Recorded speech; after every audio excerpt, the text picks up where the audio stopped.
guys, how are you? What's your name? Kirsty. Kirsty. Sorry, who was joining with? There was no one in the special. It's just the No, two of it's us. just you two. So Dimon for the first. Nice to meet you, Nico. I'm Shane. Shane, pleasure, mate. Where are you from? Swan Hill. Swan Hill? Yeah, sunny Swan Hill. Well, yeah, it's a little bit different down here, huh? So what's the go of these two teams? Do they have a chance for the finals and all that? Or? This is semi-finals. This so is the semi-finals. Winner into the grand final. And this should be a very close. Alrighty. Right. We're going to do the. Can you bring the effects mic up? I've got him. Yeah. No, We can talk. We'll say one place.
Good afternoon and welcome to McAllister Oval. It is semi-final number one here between Canada and the United States of America. It is women's semi-final day and we have got a very big game coming up.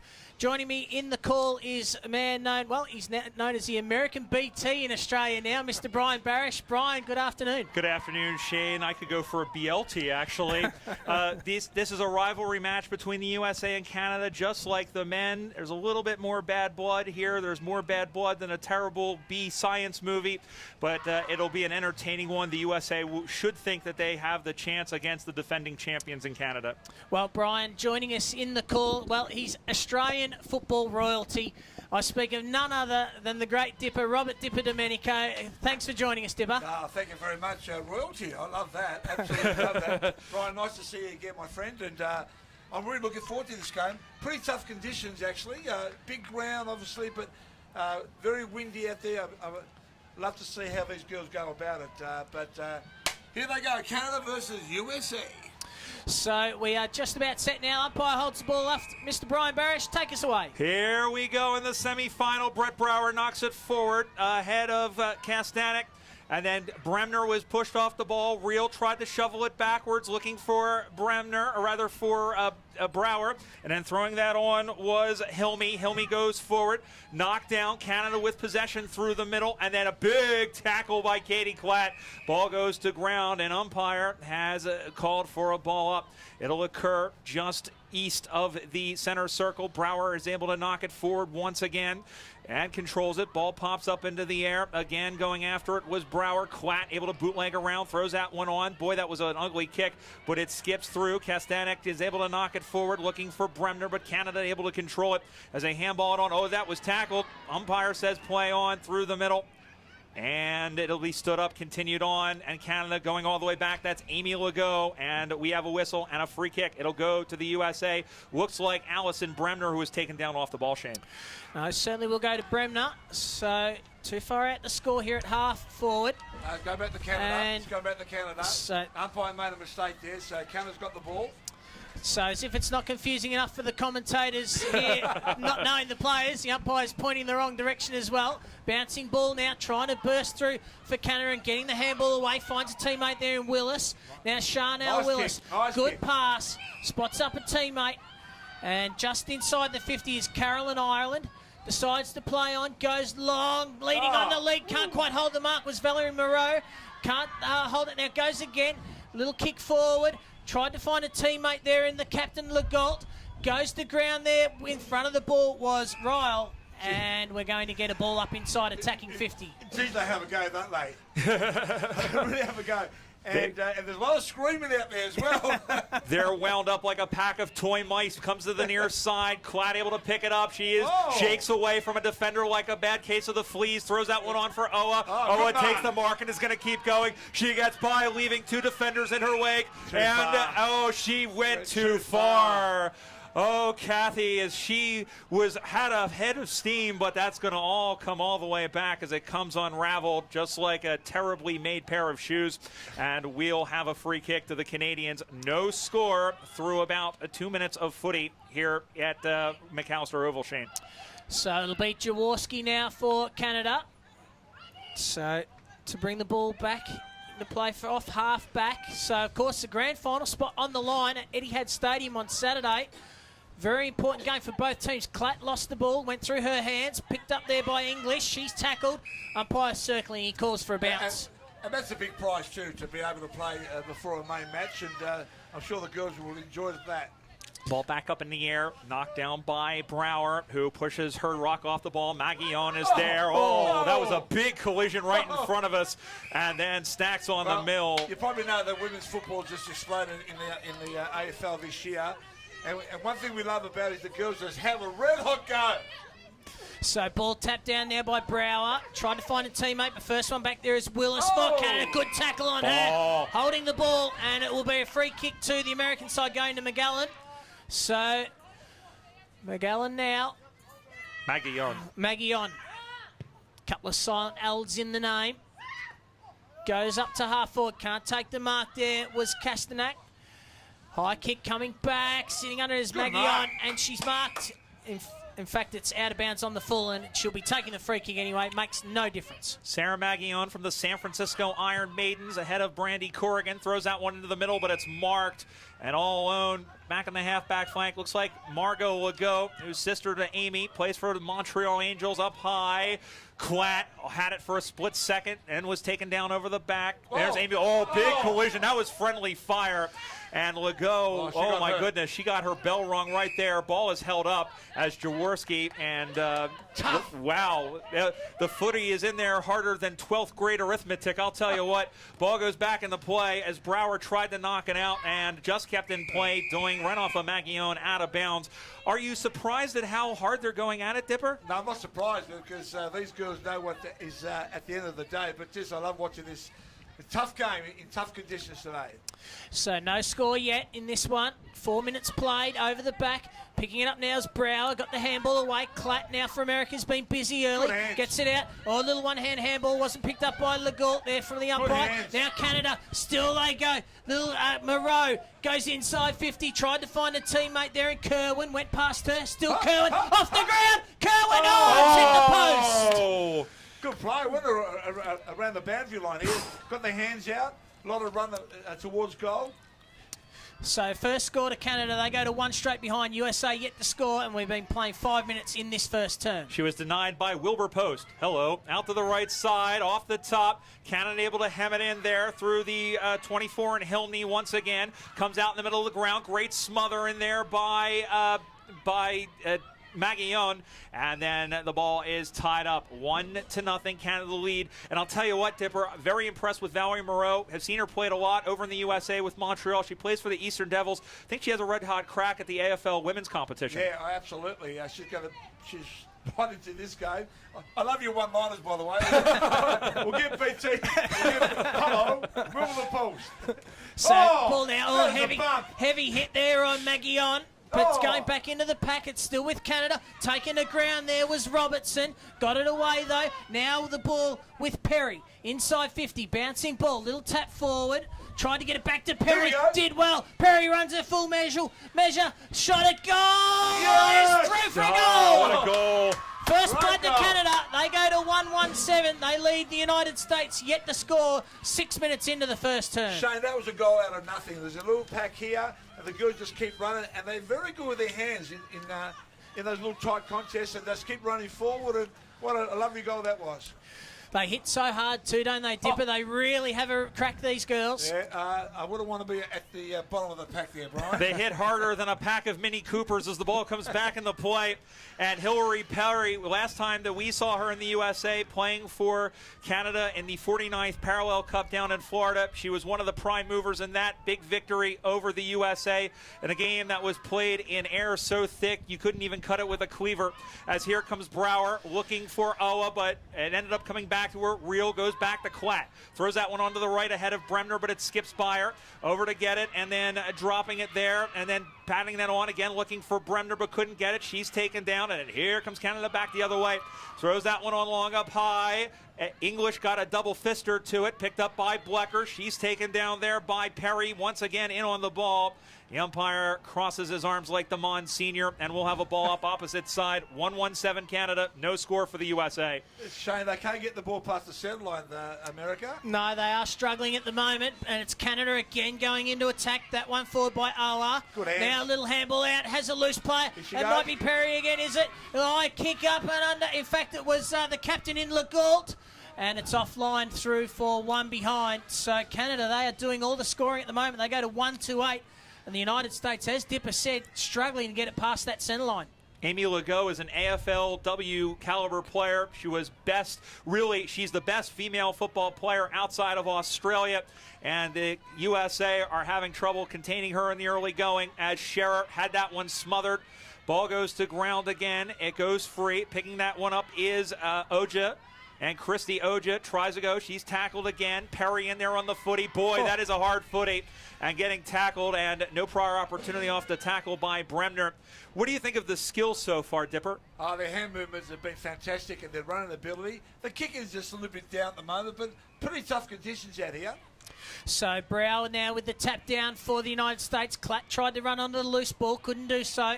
Goes back in with the tackle, and we'll have a ball up on the far wing. Yeah, it's just a learning curve for everybody, you know. But now the girls are doing really well. Big crowd on the other side, or the boys are watching their teams play. In front of 420,000 people here at McAllister Oval as the ball comes back into play. A lot of mixture of new players and veterans on both sides, and we have a free kick that's been awarded. It'll go to the USA directly across from us in the personage of Allison Bremner. So Bremner, who plays her footy for the Denver Lady Bulldogs, puts that one up on the right foot, tracking back. Good spoil looking for Estrada. In there was Wynn. And then that one is cleared out by the Canadians up the far side, but only as far as Bremner, who got pushed in the back, no call. Canada with 3 players around them now. And thrown off the footy again was Brower. And then here comes Perry out into the center of the ground. That one might scrape some clouds. Straight up in the middle of the ground, like a Mexican jumping bean in the middle of Australia. And then soccered off the ground. That will probably be kicking in danger. It might even be high tackle. Either way, it's a free kick, and it'll go to Jessica Gray. Yes, going against the captain for the Canadian side in Legault. Now, the little kick wasn't a good one, but picking it up there is Leone. Gets to the handball back. Trying to work it forward, America here, but the numbers are with Canada. Comes back to Willis after a little 1-2. Now gets the handball away. Quick kick forward. It's going to have to sit. It doesn't. Comes now to Shelton. She gets dumped after she kicks it, but finds Good a mark. loose teammate there in Leone. So too far out to score. They need to try and get it in quick before Canada get the numbers back. Leone into the pocket. Bouncing ball, trying to get back there first was Smolak. Now picks it up, shrugs the tackle. Shot at goal from Smolak. Floating back, but it's through for a behind. First score for America is a behind. They go to one straight behind 8. Canada 1-2-8. The United States one straight it's the behind. first time they got the ball past that centre line and scored a point there, but good play there by USA. Carly Smolak, former professional soccer player, and she shows that she can get away as Leone sends that one into the mixer one more time, got knocked down. Chasing after it is Jessica Estrada, who just barely kept it in, and then she's dragged down by Jacqueline Halliday, and the ball has gone out of bounds for a boundary throw-in. Yeah, back in our day, we used to get stop marks. You can imagine all the finger marks here, or the nails on them. Oh my goodness, there's a lot of broken cuticles out there as the ball comes spinning back in the play. Knocked forward by Leone. Goes to ground, just squirts out Leone. The hard footy in there, and then that one is tied up, and the umpire will cross his arms like the Monsignor of the First I'm Church just of looking Australian around the football. ground now. It's one-on-one across here. Canada have got their opponents under control here. So it's Canada deep inside their defensive 50. Not a lot of movement, so in the end just has to go down the line looking for Willis at the back of the pack. Couldn't take the mark. Legault was in there as well. She couldn't pick it up. Brower there for America, who's been busy early, has the ball, has to get rid of it. Umpire Circle says, give it to me, we'll have a ball up. Half back for the Canadian side. Dipper, you mentioned a little bit earlier the AFLW is taking off in Australia. Absolutely. Some of the players out here that we're seeing, they would not look out of place playing on the those big grounds in the W. Spot on. They're skillful enough to play. They're fit enough to play. And it's just great to see this game just growing all the time. But the girls, they're taking over. And there's a lot that are making an impact in the VWFL. We mentioned Moreau. Karen Leduc is over here for the Americans. Katie Klatt, you've seen your picture there, number 10. Keeping visual over this one. The umpire says, let's ball that up one more time. Canada 1-2-8. They lead by 7 points. USA 1 point and only 1 point as the ball comes down looking for Klatt, who is there. And she is ushered out of bounds again by Lara Hilmney as the throw-in will occur once again right on the edge of the paint of the 50-meter arc. Umpire squares himself up. The ball comes spinning. Oh, sorry, got caught in the loop. Ball goes to ground, and it comes out. Keeping vigil over there is Oa, and again, the ball goes out of bounds. It is marooned on this side of the field in that forward pocket with Canada up by 7 points. So it's certainly not coming out of there anytime soon. It's been stuck there for 2 minutes. Ball thrown back into play.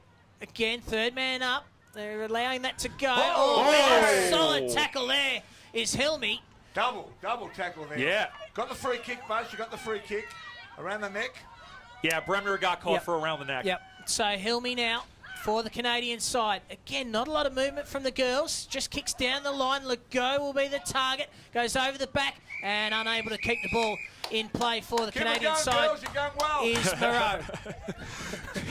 We got another cheerleader up here, Valerie Moreau. A lot of these Eastern girls, as we said, knows her well, and Emily Reel, who is in on the tackle, number 26, in on the pressure, will know her well. One-on-one contest, and that one comes out to the side. We're going to do it again. I think if there's any advantage today, it's the way the Canada going, because there's really blustering out there. We don't know this in the commentary box with all the pies and the lounge room, whatever. But We've got the cushy couches, and we've got the maitre d's and all that other good stuff. As Leone comes through, she gets it on the second bite, throws it over to Klatt, who throws that onto the right boot. It's up high, and then backing off the ball there was Kastanek, and then that one has gone on as there is Perry, watched by Oa, and then in there is Magione, or rather that's Owen Wynn, comes out to the near side, picked up by Kastanek, gets away from one tackle, centering ball, drops in front, looking for Hemingway, and then there is Jaworski out the back, and she'll clear the present danger for the Canadians. great play. So bad bounce there for that was Oa.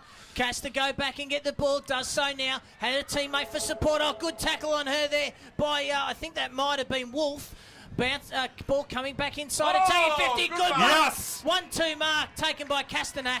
And she will go back from 30 metres out directly in front looking for the United States' first goal. Great concentration. That was great concentration. Canada had all the play, and all of a sudden, USA can make it a little bit closer. She's having a shot, 50 metres out, something like that. So Kastanek now, kick on its way, it's There it swinging is. back, and it's through for a goal. So America, they bring the margin back to just 1 point. They go to 1-1-7. Canada 1-2-8. Been playing now 15 minutes in this first term. You're never out of the game. Doesn't matter what you do, what time it is, you're never out of the game. So well done there, USA. Beautiful mark. At 2 bites of the cherry, they say there, BT. Yep, in point of fact, and in there she took 2 really good bites, spit out the pit, and kicked the goal. Lindsay Kastanek, who is the leading forward, one of the leading forwards for the Denver Lady Bulldogs, who has won 6 straight national championships from 2010 to 2015. One of the best forwards in the USAFL, and she has brought her team back to within 1 point. Out of the middle, they kicked that one on. Looking for Moreau, who couldn't get it, here we stays go. with the footy, did so well, stays with the footy, picked it up, switches to the inside, gives it back to a teammate. She is claimed, and the umpire has spotted something, and in fact, it's been a free kick. In the back, going back to Robertson. So Alana Robertson will get the free kick. So what can Canada do to answer here as it's back to a 1 point game? Robertson will go. Can she kick a ball there, Brian? Do you know Well, that? she's Yeah. got a pretty strong boot, but I have a feeling she might be 2 kicks out. They'll try to scramble the Jets here as that one goes up high. Oh, Mark! great mark. What a mark! They put themselves in a position to take a mark. How they ended up on that chest there like that? Well, she's only about 20 metres out. Nicola Kerwin, who took the mark with Rosemary Clough Now, being worn like a jacket. So Kerwin will go back and try and extend the lead. The kick is on the way. there it is. Yes, sir. Nicola Kerwin has extended the lead. Canada back to 7 points. Canada 2-2-14. The USA 1-1-7. That really hurts the American side too, doesn't it, Dipper? They've worked so hard for that first goal, and straight away Canada answers back. Yeah, they answered back straight from the middle. A Marcus centre forward. A very nice kick into the young lady. Kerwin, yep. And she took a beautiful chest mark there. And a good kick. Some Yep. AFL players can't kick No, that far. Nope. absolutely. What's happened to absolutely. our game, Shane? What's happened to our game? Well, 15 metres out, they hit the post. I'm glad you didn't watch the Fiji game with the men's just before. There was some horrible kicking in that game too, Dipper, but back in the middle. And Brower with the tap for the American side, trying to burst through, but right on the siren there. And it is Canada taking a 7-point lead into the first break, 2-2-14 to 1-1-7 the United States. Dipper, a very entertaining first quarter of football. Yeah, terrific. The girls have worked very, very hard there. Very good with their hands. They're keeping the ball moving. Pretty tough conditions and a very tight scoreboard. I was going to say, that's a hell of an opening act between the two teams. It looked like Canada had more of the possession, more of the territorial advantage, but a good job in transition by the USA as they were able to get those 2 scoring shots. They're going to want more, obviously. How much should they hate each other? Oh, my goodness. Is there like, you know? Well, you didn't hear it. You did the last time, but I described the men as USA and Canada as going together like peanut butter and jalapenos. Right. So no, this is a rivalry match of the highest order, probably on the same level as Essendon Hawthorn, as you know, back in the day. So, Hey, boys. but And pretty good. And probably with a grand final spot on the line as well, it takes even Well, that's more what it's meaning. about. That's what you're out here for, to play the game. But if you can come over here and play in front of a big crowd for a grand final spot, that's what it's all about. Boys, thanks for having me on board. Thanks, Dipper. Thanks for joining us, Dipper. Pleasure. And great work, guys. Thank you for doing what you're doing for the game. You're the best. I know that. Well, we might take a break here at quarter time here Thanks. in the game, the semi-final between the USA and Canada. Canada leading by 7 points, 2-2-14 to 1-1-7. And when we come back, we'll have all the second quarter action from McAllister Oval.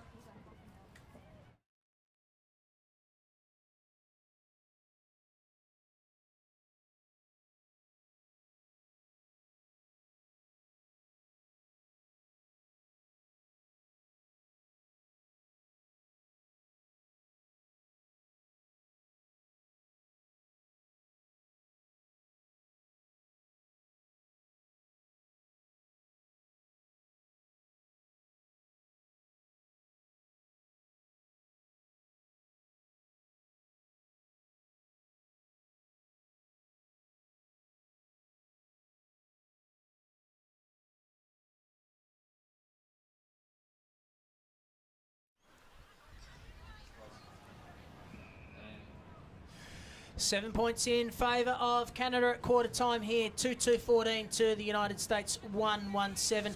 The goal kickers in that quarter, Hillary Perry and Nicola Kerwin with singles for Canada, while for the American side, Lindy Kastanak with the only goal scorer. But Brian, a great quarter of football, really hard, solid, contested game, and the girls, they are playing like they really want this one. Absolutely. I mean, there is a trip to Etihad on the line, and they're going to want this about as much as I'm going to want a cheesesteak when I get back home to Philadelphia. So the umpire holds the spirit of this great game aloft. Second quarter action, and Shane will kick it off for us. So in the middle, and it's going to be Brower with the tap down for the United States. Little handball comes out, though, in favour of the Canadian side. Brought to ground now, but coming through hard there was Hilmy. And she's been given a free kick, holding on after she got rid of the ball. And probably a pretty good decision there from the umpire. So Hilmy now in the middle of the ground, looking to send the Canadian side forward. High ball up to half forward. Nicole Robertson underneath it. Can't take the mark. Good little toe poke from Armstrong for the American side, but it's going to be Canada again. Little handball goes backwards to Willis. Willis now inside 50. Brower underneath it. Couldn't take the mark. Now comes down Gomez for the Canadian side. Gets it off to a teammate there in Ireland. High ball running back with the flight and taking the mark and running into the open goal is Kerwin.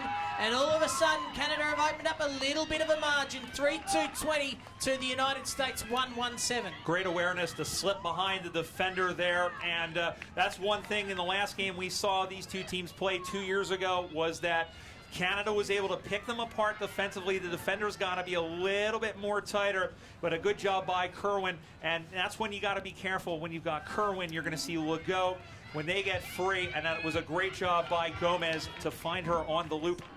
So ball come back into play. It's back to a 13-point lead. Canada's made it to the grand final each of the first two International Cup Women's Division final. They're trying to do it again, especially if Valerie Moreau has anything to say about she's tackled by Emily Real. Holding the ball is the call.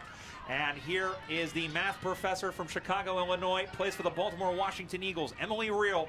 She is an absolute Swiss Army knife, can do a little bit of everything. Goes that one up forward, off the foot of one of the Canadian players, Leon, looking for Kastanek. Paddle along the ground, picked up by Canada. Little shovel pass to Gomez. Goes back into the middle, pick that one up again. And that is the 34 in Jaworski. She shovels that one off, left-footed by Perry. Goes into the popcorn machine, goes to ground. Pushing in there is Wolf. They get that one out. Handball was a little bit overcooked. Second bite of the cherry, and then soccered on by Blecker. Controlled by Maguillon, but Canada has it back as they cycle that one back to Perry. Perry will center that one up, going long. 2-on-1 contest. Kicker couldn't get it. Out the back, there is a Legault, but then it's rescued by Kicker as she tried to get on. It's a worm-burning, finger-breaking mongrel kick back out top. Perry has kicked a behind. And the number 24, check that was Lara Hilmy, who has gone behind the stick. 3-3-21 Canada, 1-1-7 USA. Hilmy getting very busy early. Yes, She's sir. A player that the American side are going to have to watch. So to bring the ball back in, it is the United States. A high ball up and under. Underneath it was Legault. Couldn't mark for the Canadian side. Now comes out to Willis. Willis is tackled. Has to get rid of it. Hasn't. Umpire circle says, give it to me though. We'll have a ball up 40 metres out from Canada's attacking goal, as the wind has certainly picked up a little bit here, favouring the Canadian end. Going up there was Brower, got the tap. America looking to clear the ball. Just coming out hard after it was McHale. Couldn't pick it up. It comes back to the Canadian side now. Looking to go inside 50. Runs her full measure. High ball into the pocket. Sitting underneath it there was Nicole Robertson. Couldn't mark. Punched away from her. Going in hard there was Kerwin, who's kicked two already. Can't take possession. Oh, bad kick. Tong for the Canada. Can't find the goals. And it's going to be America who will look to clear. However, new tongue being manufactured for Mr. Fleming. Handballed over across, looking for Leon. Gets it out. It skitters across like a cockroach on the bathroom floor. Carol, boom, boom, crash opera, and then thrown to the ground there by Oa. And in fact, it's Kastanek. She's taken down from behind. Umpire says, let the record play. Boom, crash opera. It's like bumper cars out here on the near side. Back heel by Estrada. it comes out as helter-skelter at the moment, as there is Willis, who handballs it back, pops straight up in the air. Oh, will settle it down. I'll try to settle down as well. Goes up onto the far side into the pocket. It'll roll, it'll skip, it'll bounce, and it's seen out of bounds by Siobhan McHale. On the scoreboard, Canada 3-3-21, USA 1-1-7. Semi-final action, second quarter. Certainly the girls, it doesn't matter whether it's a teammate or opponent in the way, they just go straight through. Plenty of friendly fire out here this afternoon. I need that new tongue pretty quickly too, Brian. And we're going to get a ball up here at half forward for the American side. Well, the fastest, the shortest distance between 2 points is a straight line. However, if you're an airline, it's not necessarily the cheapest. No, certainly not. Coming through there was Perry, who's been very busy. Has a bounce, but leaves it behind. Oh, then collected Bremner high. It'll be a free kick to Bremner. So Hillary Perry, they're trying to do a little bit too much.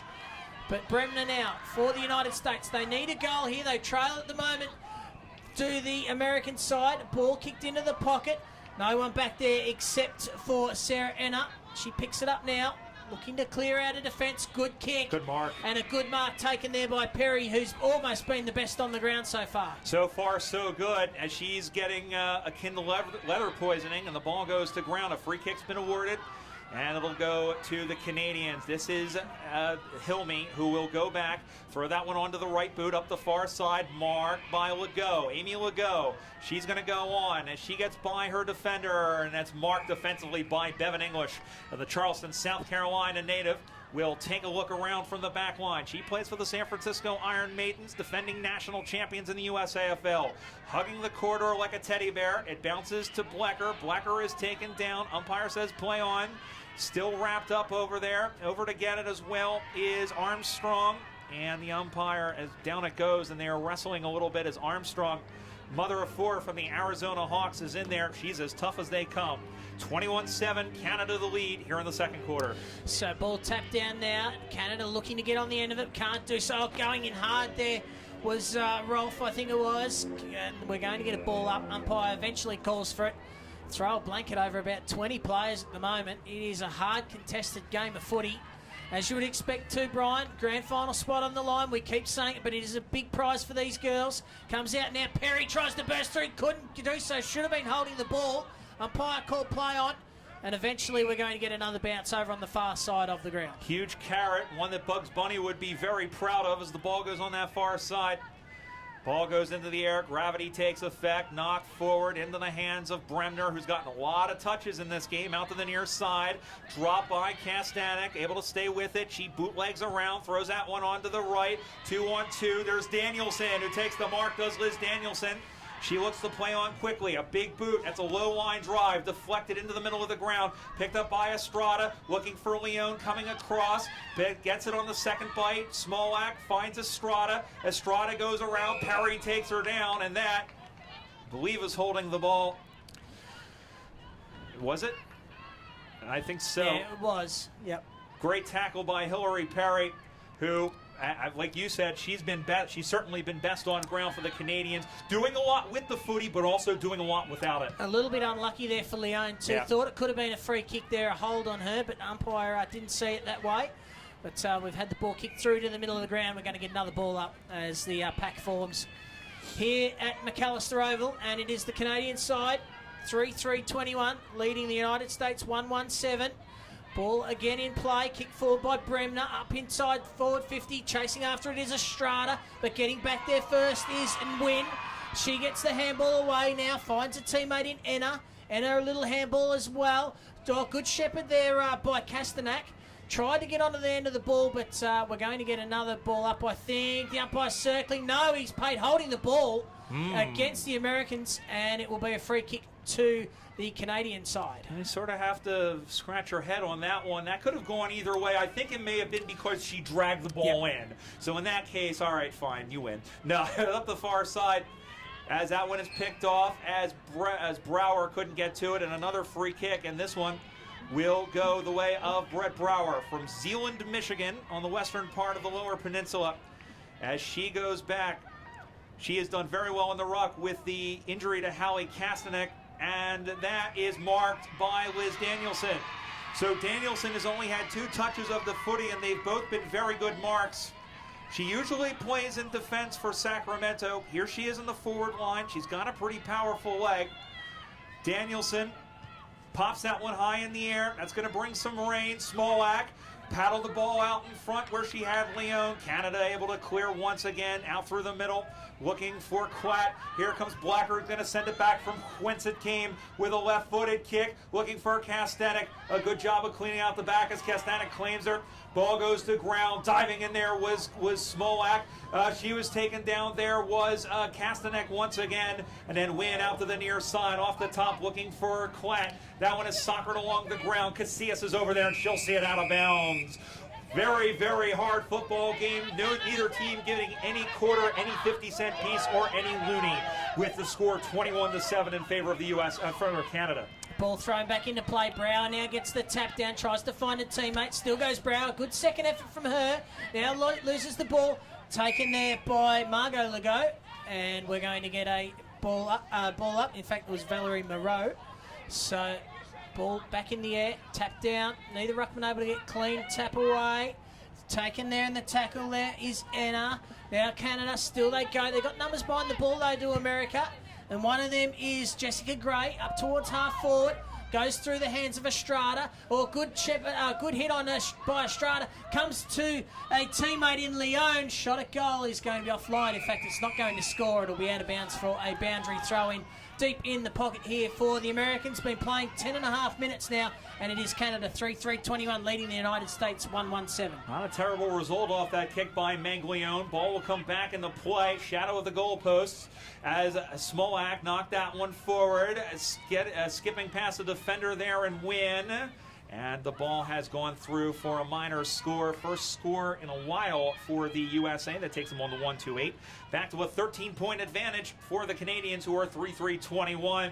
Brian Barish alongside Shade Fleming. Glad to have your company watching back in North America, here in Australia, or anywhere else in the world. We might even have some aliens watching. Who knows? Out to the far side, as that one is controlled up over the top, and we have a whistle, and that one will come back. It'll be a free kick to the Canadians from their own back right pocket.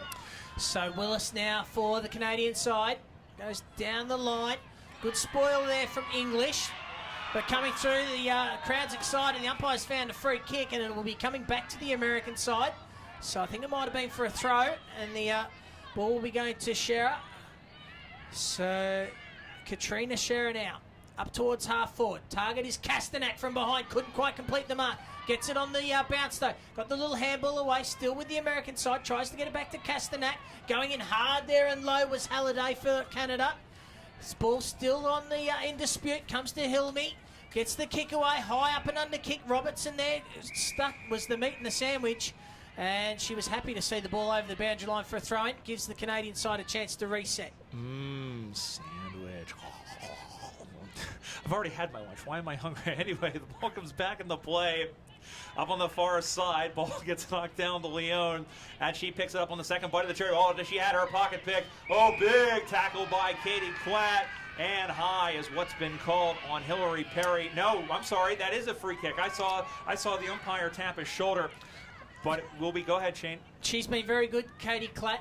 Plenty of the ball for the United States. Ball kicked up towards half forward. Can't take the mark. There was Hemingway. Still going the Canadian side. Little handball forward there by Halliday. Umpire's found a free kick. It's going to come back to Halliday. She was dumped after she got rid of the ball.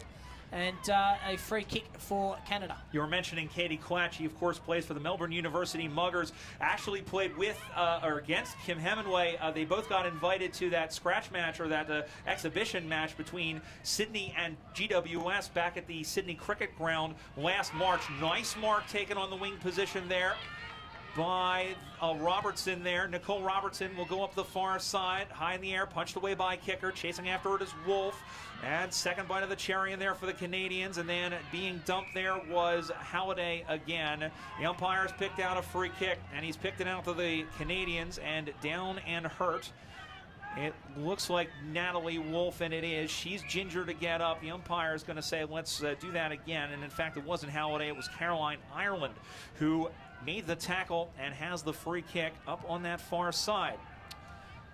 So Ireland's kick now into the hot spot at the back, trying to get get onto the loose balls. Legault gets boot to ball and puts it through for another for the Canadian side. Oh, my word. Great goal from the captain. And they go to 4-3-27 to Canada. The United States 1-2-8. The margin now out to 19 points. And we've been playing just over 14 minutes in this second term. You can't stop Amy Legault. You can only hope to contain her, and once again she gets free. And that's just great footy sense by the captain, just to get the foot onto the ball and at least stir toward it. And again, it's just like the old hockey term: you throw enough stuff at the goals, sometimes it goes in. The three dangerous players are playing very well for Canada. I've been watching too much football today. Legault, Perry, and also Halliday are getting busy along with Hilmy. They need to put a stop to that, the American side. They're all getting their touches, and Lee Barnes is going to have to figure out how to stop the bleeding, because here they come again.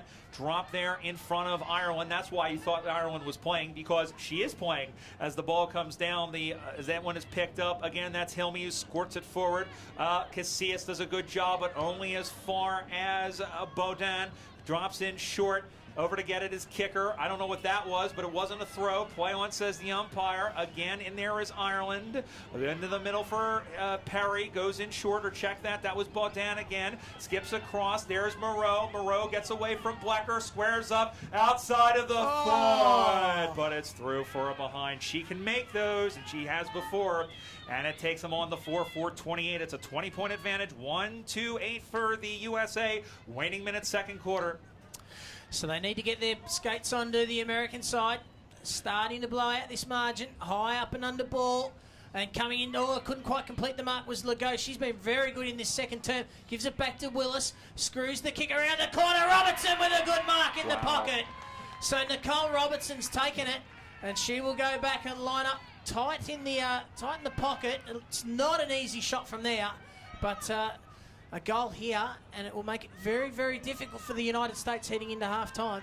The angle here would stretch the protractor to its breaking point, but here is Robertson. This would be a huge one. It's on the way. Umpire shuffles to his left, taps himself because he's a good guy, and points out one finger.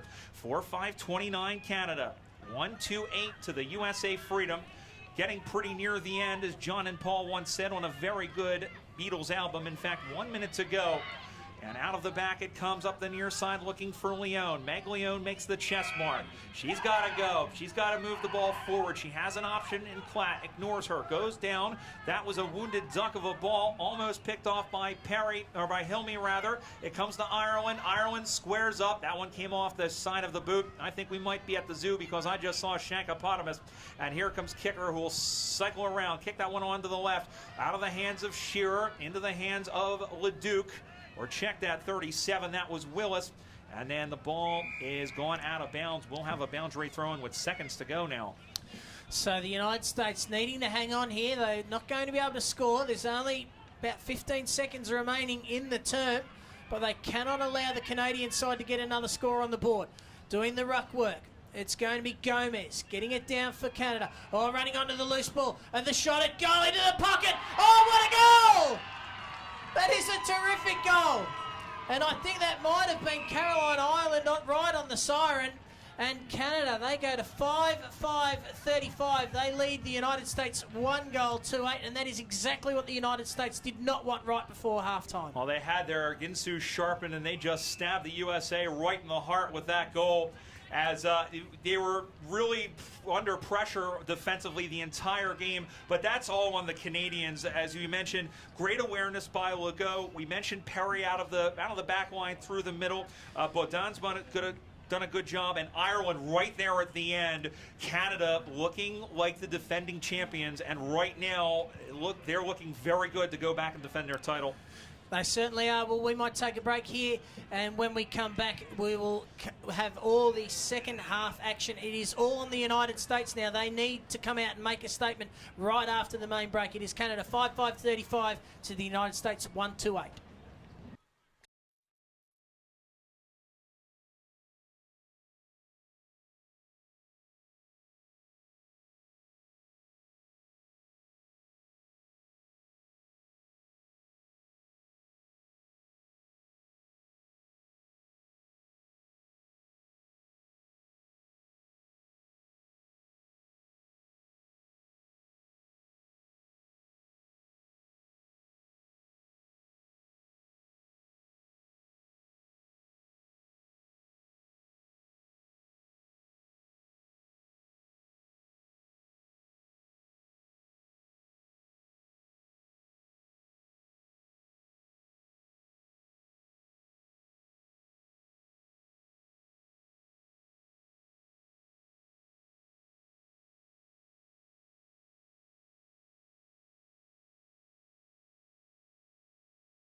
Half-time here in the women's first semi-final at the AFL International Cup at McAllister Oval, and it is Canada 5-5-35 leading the United States 1 goal, 2 behind, 8. The margin at the moment, 27 points in favour of the Canadians.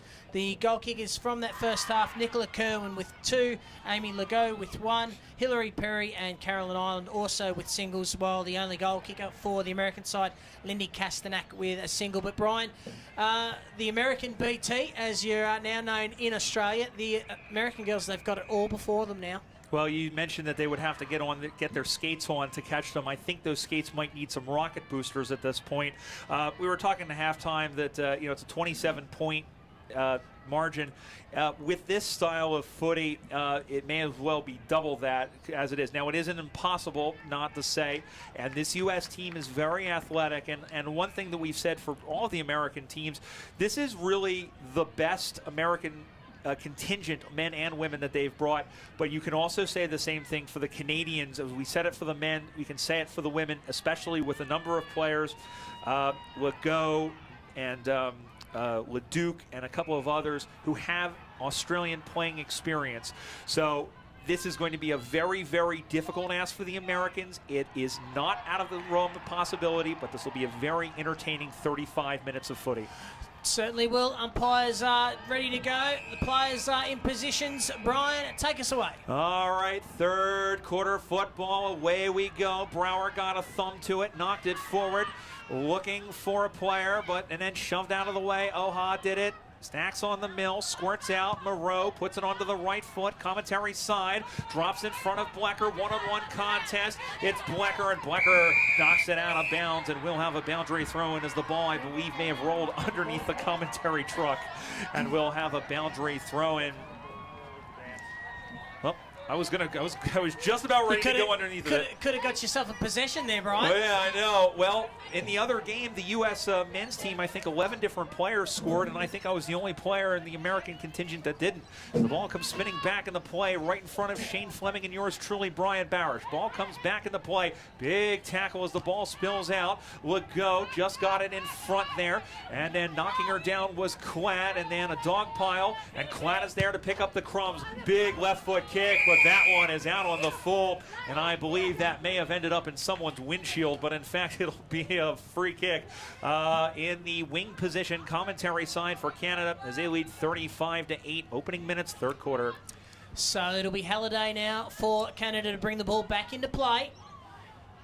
As we said, it is all on the American side now. Canada in the box seat for that Etihad Stadium Grand Final, and a good strong mark taken there by Kirsty Ower. So Ower with the ball, taking their time, goes down the line, looking to keep it in play, and taking the very good mark on the lead there too is Nicola Kerwin. She had kicked 2 goals in that first half, so she's been getting busy early as well.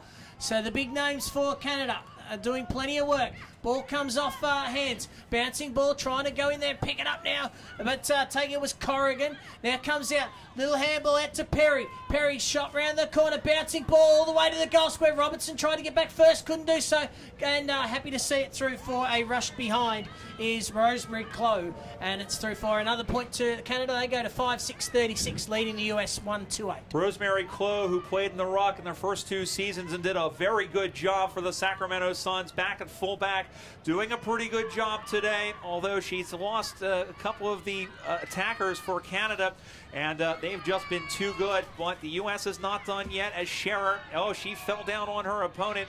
That could have been push in the back. In fact, it was.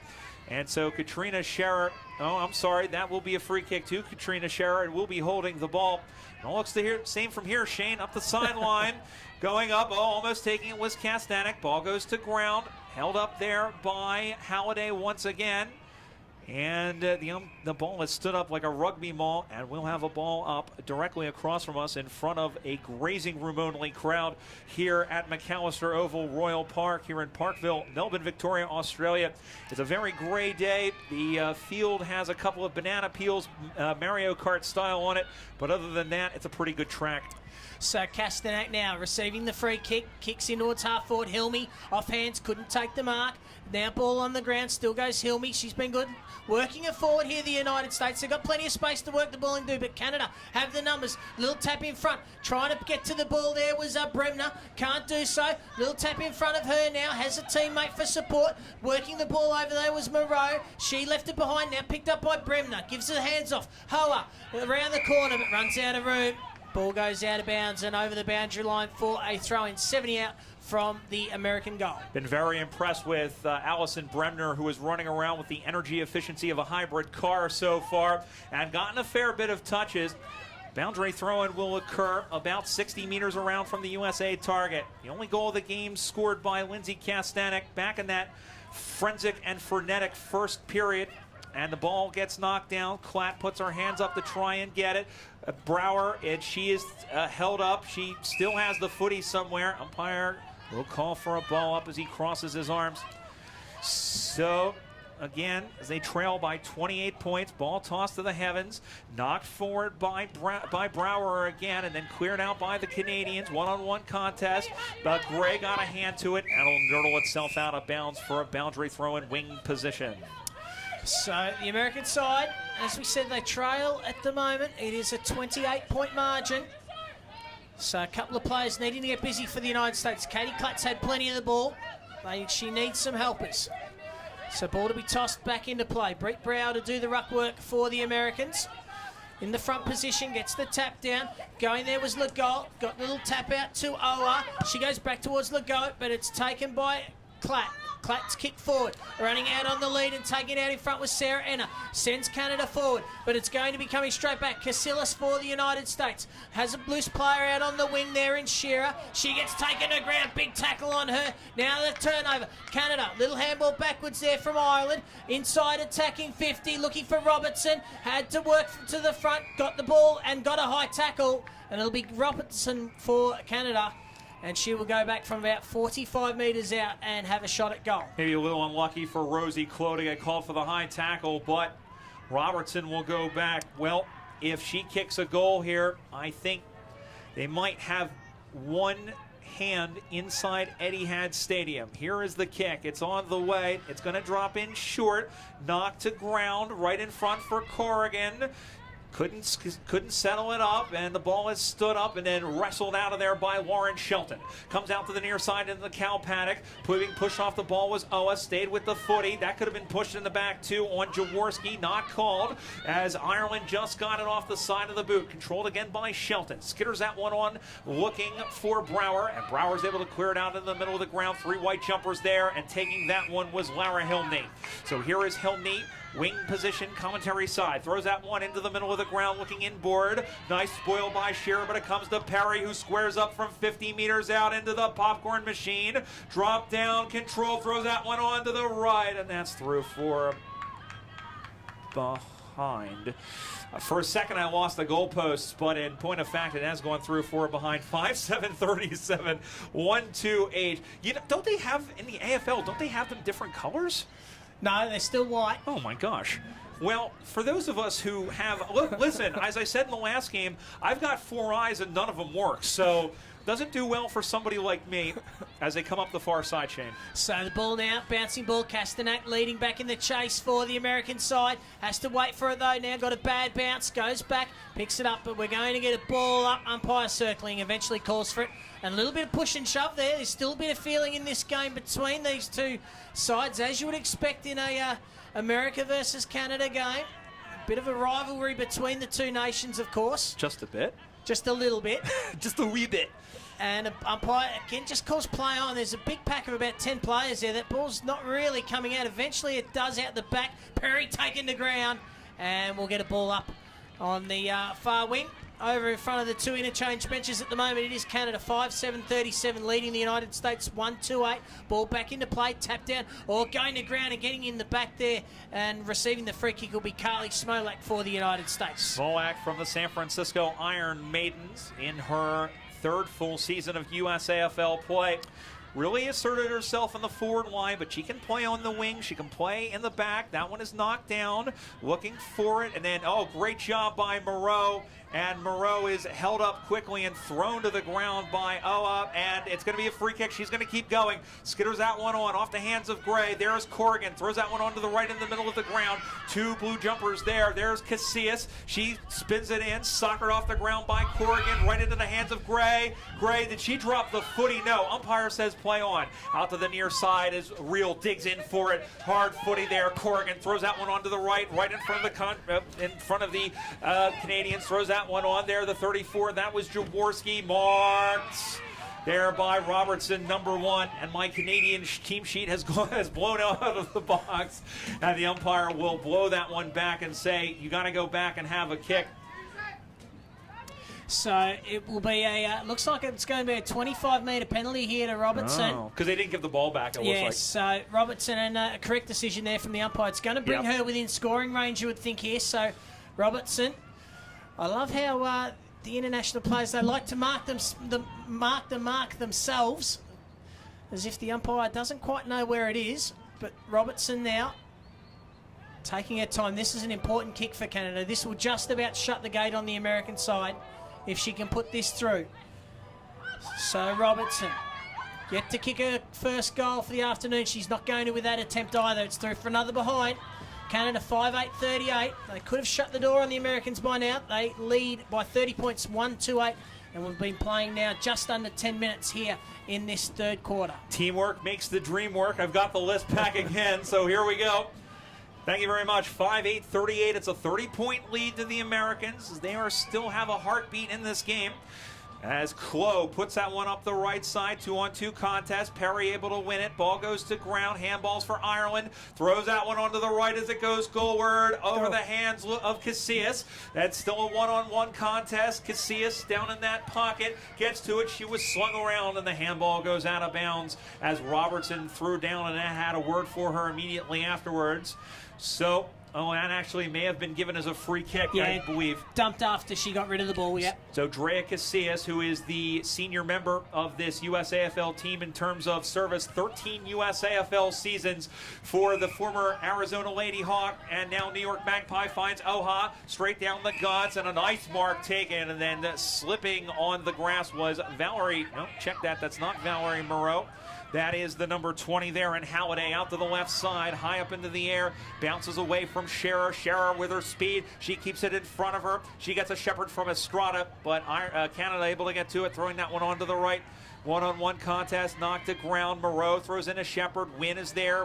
Wynn bootlegs around, looking for Klatt. Klatt gets away from one tackle, just got her left foot to it. Marked, and a courageous mark taken by Meg Leone. So Leone now in the middle of the ground. They need to move the ball quickly before Canada get the numbers back.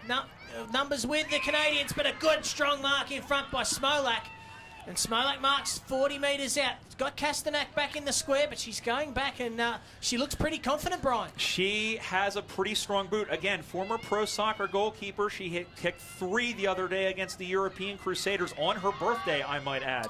Well, Smolak now, she needs to kick this one for the United States to have any chance. Comes in, gets some good purchase on it, doesn't quite have the journey. Back there was Klatt as well as Castanak, unable to take the mark though. Umpire says, give it to me, we'll have a ball up in the goal square. So they need to get a score from this, and they need it to be a 6-pointer, do the Americans. Ball in the air, tapped out straight down to that was Leone. Ball comes out. Going hard, there was Moreau, did well, had 2 to beat, just wanted the boundary and found it. And that was good work by Valerie Moreau. They've got 4 players on this team other than Hallie Castanek, as we mentioned, the captain, out for the rest of the tournament with a dislocated elbow. And that's, I think, one of the great jobs by Lee Barnes in recruiting this team. They've got just about all of the major teams here have their rucks. So you see Leone, you see Brower as well. There's a lot of players and a lot of tall timber who can win those aerial balls, but it's Canada who has the lead by 30 points, and that is holding the ball. It'll be a free kick. It'll go to the Canadians. And a free kick as they go out to the near side. Rio able to pick it up. She was shoved in the back by Moreau, and that's going to get called. That was about as obvious as a nose on a face. You'll have to trust me on that one, as that one is Gray. Gray just got it out straight in the middle of the ground, looking there once again as Perry was roaming, and then here comes Canada back the other direction. Ball goes to ground, soccered off the ground again by Perry, who bustles her way through, and the umpire has picked out a free kick, and that will go the way of Bevan English, and we have a Northern Lights player down. Do not see who it is, but she is grabbing her right ankle, and the trainers are out quick, fast, and in a hurry. Yeah, she's in a bit of pain there too, Brian. In fact, is it her ankle or her knee that she's holding on to there? That might be her knee. So we might have a stretcher situation here, and as we do, the time keeps ticking as well here in the International Cup. There is no time on in these quarters. I imagine maybe for an injury they might go time off, but I'm looking over at the clock and I'm seeing it wind down, so I don't know. In fact, as soon as you said that, just alerting the timekeepers to it perhaps. But yes, the two teams now getting in the huddles, and she's in a little bit of pain now. Can't quite see who the number is, Brian, but we will keep an eye on that as well. But it looks to be clutching her knee, and never good to see anyone injured. No, especially this late. We've seen a number of players from several of the teams go out, as we mentioned. A couple of American players have gone down, and I think Canada's lost a player or two as we keep an eye on it. And just a reminder, coming up after this game, don't go anywhere, or at least, stay in front of your computer and keep the channel tuned. But, it's probably a different stream. But we've got the other semifinal between Ireland and Great Britain. Ireland and Canada.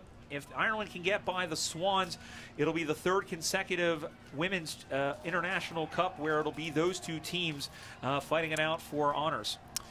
Well, we will have to wait and see. Another game to look forward to here at McAllister Oval. Of course, at the moment it is the Canadians 5-8-38 leading the United States 1-2-8 as we're late in this third quarter. But Canada, I've been very impressed with some of their players, in particular Valerie Moreau of halfback in this third quarter. She has been sensational. I will tell you this: if you do not see her in the next year or two playing in the AFLW, then I've got a couple of questions to ask. Absolutely, she has been terrific off halfback. She attacks the ball with as much vigour as any man that's played the game, I tell you. And she can play. I would expect to see her in the AFLW very soon. Hilary Perry, Amy Legault. They've both been terrific contributors as well. Lara Hilmy, another one that I've been very impressed with. Yeah, they've got a very, very good team to the Canadians, and they also have a very good structure up there in AFL Canada as under the direction now of Lachlan Griffiths over in Calgary. They have so many very good competitions across the country, and it's amazing how far the Canadian women's program has come. So it'll be a free kick for Bevan English as we restart play. So English in the middle of the ground for the USA, and they need a goal. They need it soon. 3.5 minutes, a little bit under now, remaining in this third quarter. They trail by 30 points. Of course, a grand final at Etihad Stadium on Saturday is the prize. But a long ball in by English. Pack forms. Smollett could mark at the back on hands and knees. Trying to shovel it out but can't do so. Eventually comes out the back. Bremner was there. She gets brought to ground. Canada with the numbers here, but still they're going hard. America, they're not going to give up just yet. And eventually the umpire has found a free kick.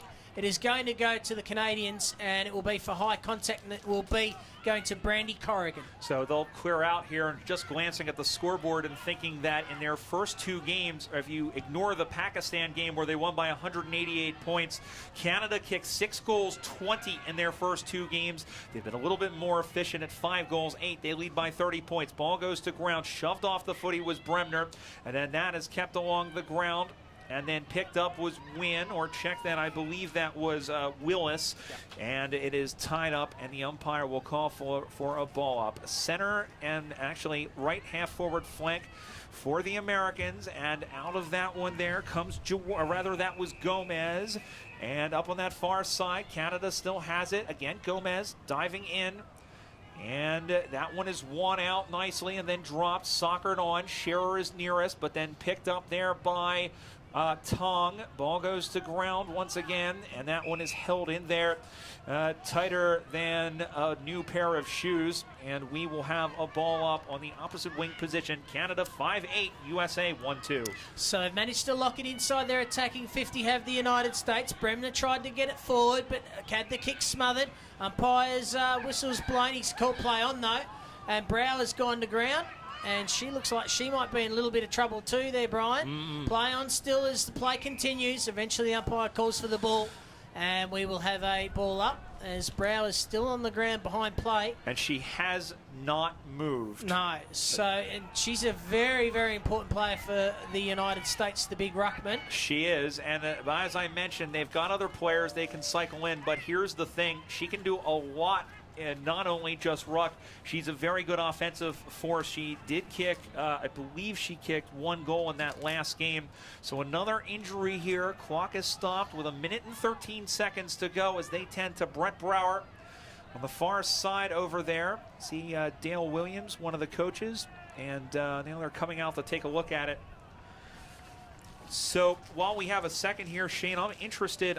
I'm interested to get your opinion, having, you call country footy up. Your opinion of the standard of play, not just for this game, but across all the games so far. Oh, look, I've been quite impressed, to be honest with you, Brian, of the standard of both the men's competition, certainly in Division 1, and the girls as well. I think there's for people that aren't, it's not a natural game to people outside of Australia, and I think the girls and the guys have managed to pick up the skills in particular very well. And certainly I think the top level players in the men's, some of the New Zealand players and the Irish guys and Papua New Guineans are as good as what you see in country footy running around, so they can certainly hold their own. And to be honest, I'm a little bit disappointed that there's not more local clubs, either country or metropolitan clubs out here having a look at the games and trying to recruit, because there's some very, very worthwhile players that you would like playing for your side. I agree with you wholeheartedly, and we have a couple of players that are here that actually in the men's game, as we were mentioning, for the U.S., Brent Mergen, who played for a while at Mount Barker in Western Australia. We have Buddy Spawn, who is playing for BlackRock. David Restrepo, who had that 5-goal game today, who plays for Melbourne Uni. And we have Tyler Ames, who is not on the Revolution team, but he played for Darwin Buffaloes for the last half of this season that just ended up in the Northern Territory, and is playing for Montrose. So they are getting their chances, at least on the American side. I know a couple of Canadians have come over. You look up and down at some of the other rosters, especially when you look at like Sri Lanka and India and Japan. So they are getting some. It would be great to see a little bit more, but it is great to see all these different countries coming together. And on the other side, think about the local grassroots side of it. There's a lot of grassroots footy going on in these countries. And as someone who, who's grown up with the game, it must be interesting to see them being played in all these far out locales.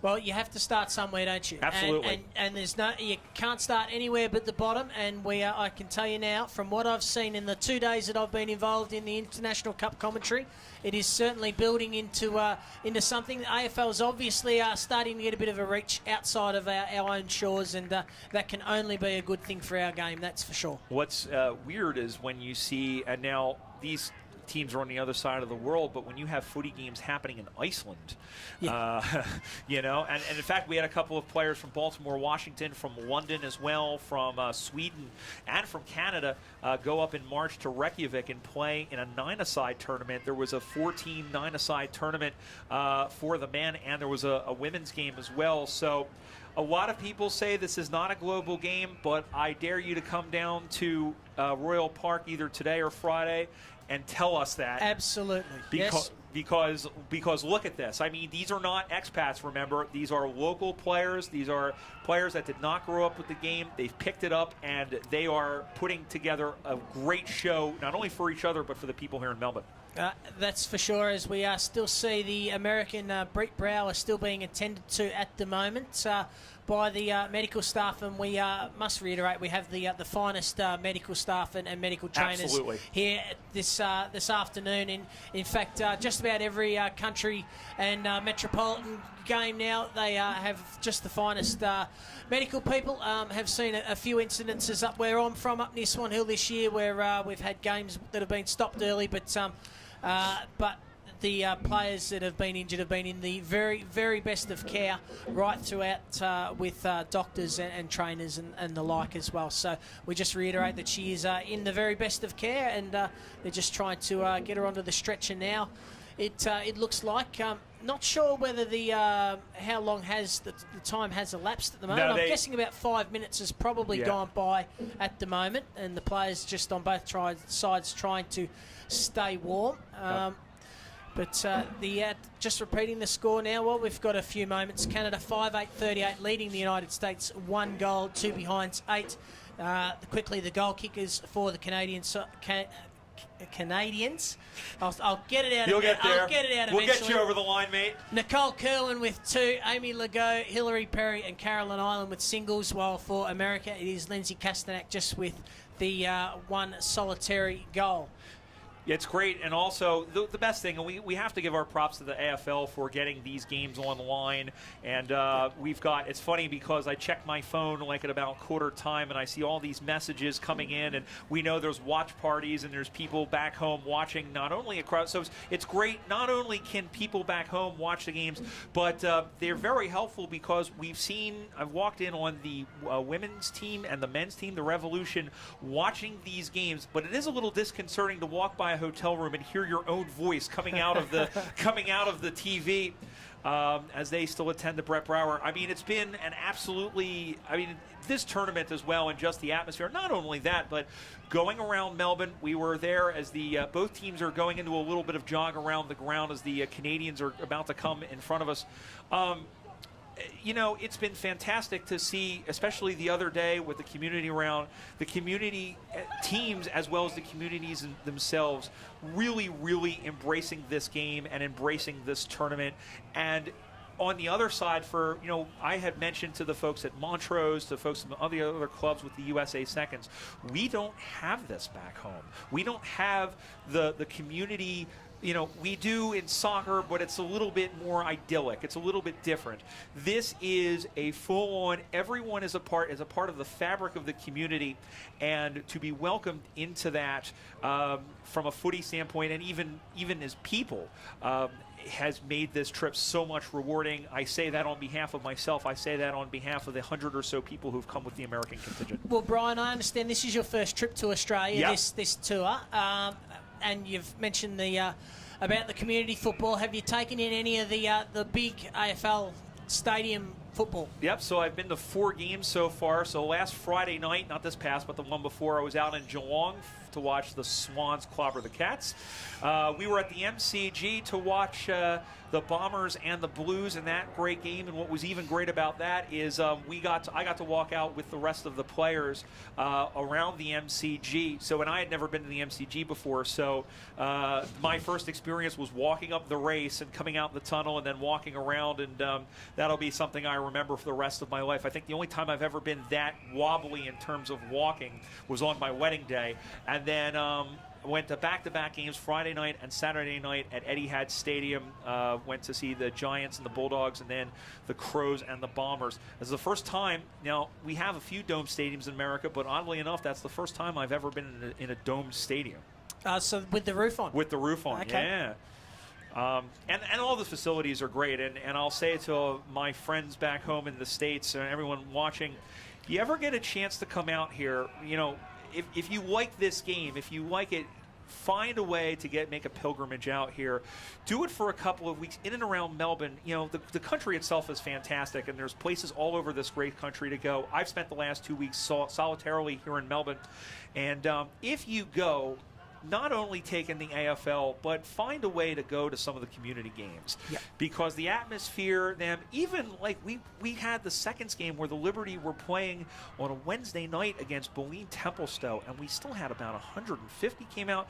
Sarah Perkins from Adelaide came out, from the Adelaide women's team came out. We had a few other AFLW players who were interested in seeing the Liberty girls. And again, that's just the seconds. Yep. You know, so if you are a footy fan and you do get a chance to come out here, you know, take some time to really sort of, and of course this great city of Melbourne, which I'm slowly falling in love with. And look, there's nothing better than parking your car on the boundary and being able to sit and watch a game of footy in your car either, Brian. Absolutely, and you know, and having good insurance in case the ball comes through and puts it through the windscreen. So, just repeating, there's a little bit of a break in play here while Brett Brower is attended to. Just received the injury here late in the third quarter. The Canada 5-8-38 leading the United States 1-2-8 by 30 points. Of course, there is a grand final spot on Saturday night at Etihad Stadium, or Saturday afternoon, I believe, on the line for the winner. And they will be meeting the winner of the next game, the second women's semi-final between Great Britain and Ireland. Just going through, Brian, looking at the American side, they're 30 points behind. They've got a fair bit of work to do. What can they do to try to get back into this game after this injury timeout? And also, who are the players that need to stand up and start getting their hands on the ball? Well, they're going to have, really need to be a lot cleaner with their kicks and really do some more with the football when they get it through the middle of the lines and have cleaner marks. I think for the most part, we talk about Carly Smolak, who's had a couple of chances on goal, but she's missed. I've been impressed with Bevan English out of the back line. Allison Bremner's got a lot of touch of the footy. She's not really known as a playmaker or as a goal kicker, but she's actually got a fair bit of the football today. It'll be interesting to see with Brower hurt who they go in the ruck here. Katrina Scherer can play in the ruck. She's playing in the middle. I would guess that's probably who they would go with, but we'll find out in a couple of moments' time. I was impressed with Liz Danielson in the forward line getting a couple of marks early. Meg Leone has been very, very active. She's had a lot of the football, and she's also, for a tall, she's been very active at ground level, which has been fantastic. We've seen Owen Wynn get a couple of touches of the ball. Melissa Armstrong, I think you'll see her get more involved, and Emily Reel, who can do a lot in the middle of the ground. So they have the players to be able to do it, and of course we've got Drea Casillas. And I want to say very quickly a word about Drea, number 11 in the blue there. She is the president of the USAFL Women's Association, and she, as we mentioned, she began her career back with the Arizona Lady Hawks, one of the very first players in the USAFL back in 2005. She attended that very first national championships, and the amount of work that lady has put in towards this over the last 13 years. She moved cross country to go to law school and become a lawyer, and help found the New York Lady Magpies team, which has grown to about 30 players strong. So without the work of her, and we have to mention Kat Hogg, who is here as one of the coaches for the USA Liberty second side, and innumerable other players, this USA Freedom program and the women's program in the USAFL would not be where it is. And it's great to see Casillas, who began that very first USA tour back in 2009, playing in her third International Cup. The Canadian side, they are obviously 30 points in front, and it is their game to lose from this point. Brian, I'm not sure about you, but I've been very impressed with a number of the Canadian players. I think Nicola Kerwin up front has been a really good focal point for them. I thought, as we've already mentioned, Valerie Moreau off half-back has provided plenty of run for them as well. And I've been impressed with Hilary Perry, Amy Legault through the midfield. Chantal Baudin has been pretty good as well. Lara Hilmy's one that I've been a little bit surprised with. She reads the ball very well in flight and is able to get herself into to dangerous positions a lot more than what probably a lot of the other players out on the field have been able to do. It's just one little trait that I've noticed in her game. Yeah, absolutely, and the skills of the game have really come up for the Canadians, and you mentioned Moreau, and as I said, have said a couple of times, we know her very well in the States because she's come down from Montreal to play. The two places where, so they've really got 4 hubs across the country. They've got AFL Quebec, the Montreal League, where players from Ottawa as well, where you have players like Margot Legault and Valerie Moreau as well, and of course Amy Legault, who came up through that before heading over here. Brandy Corrigan and a number of players who play up in Edmonton, a couple of the Calgary girls as well, and then you've got out west and out in British Columbia.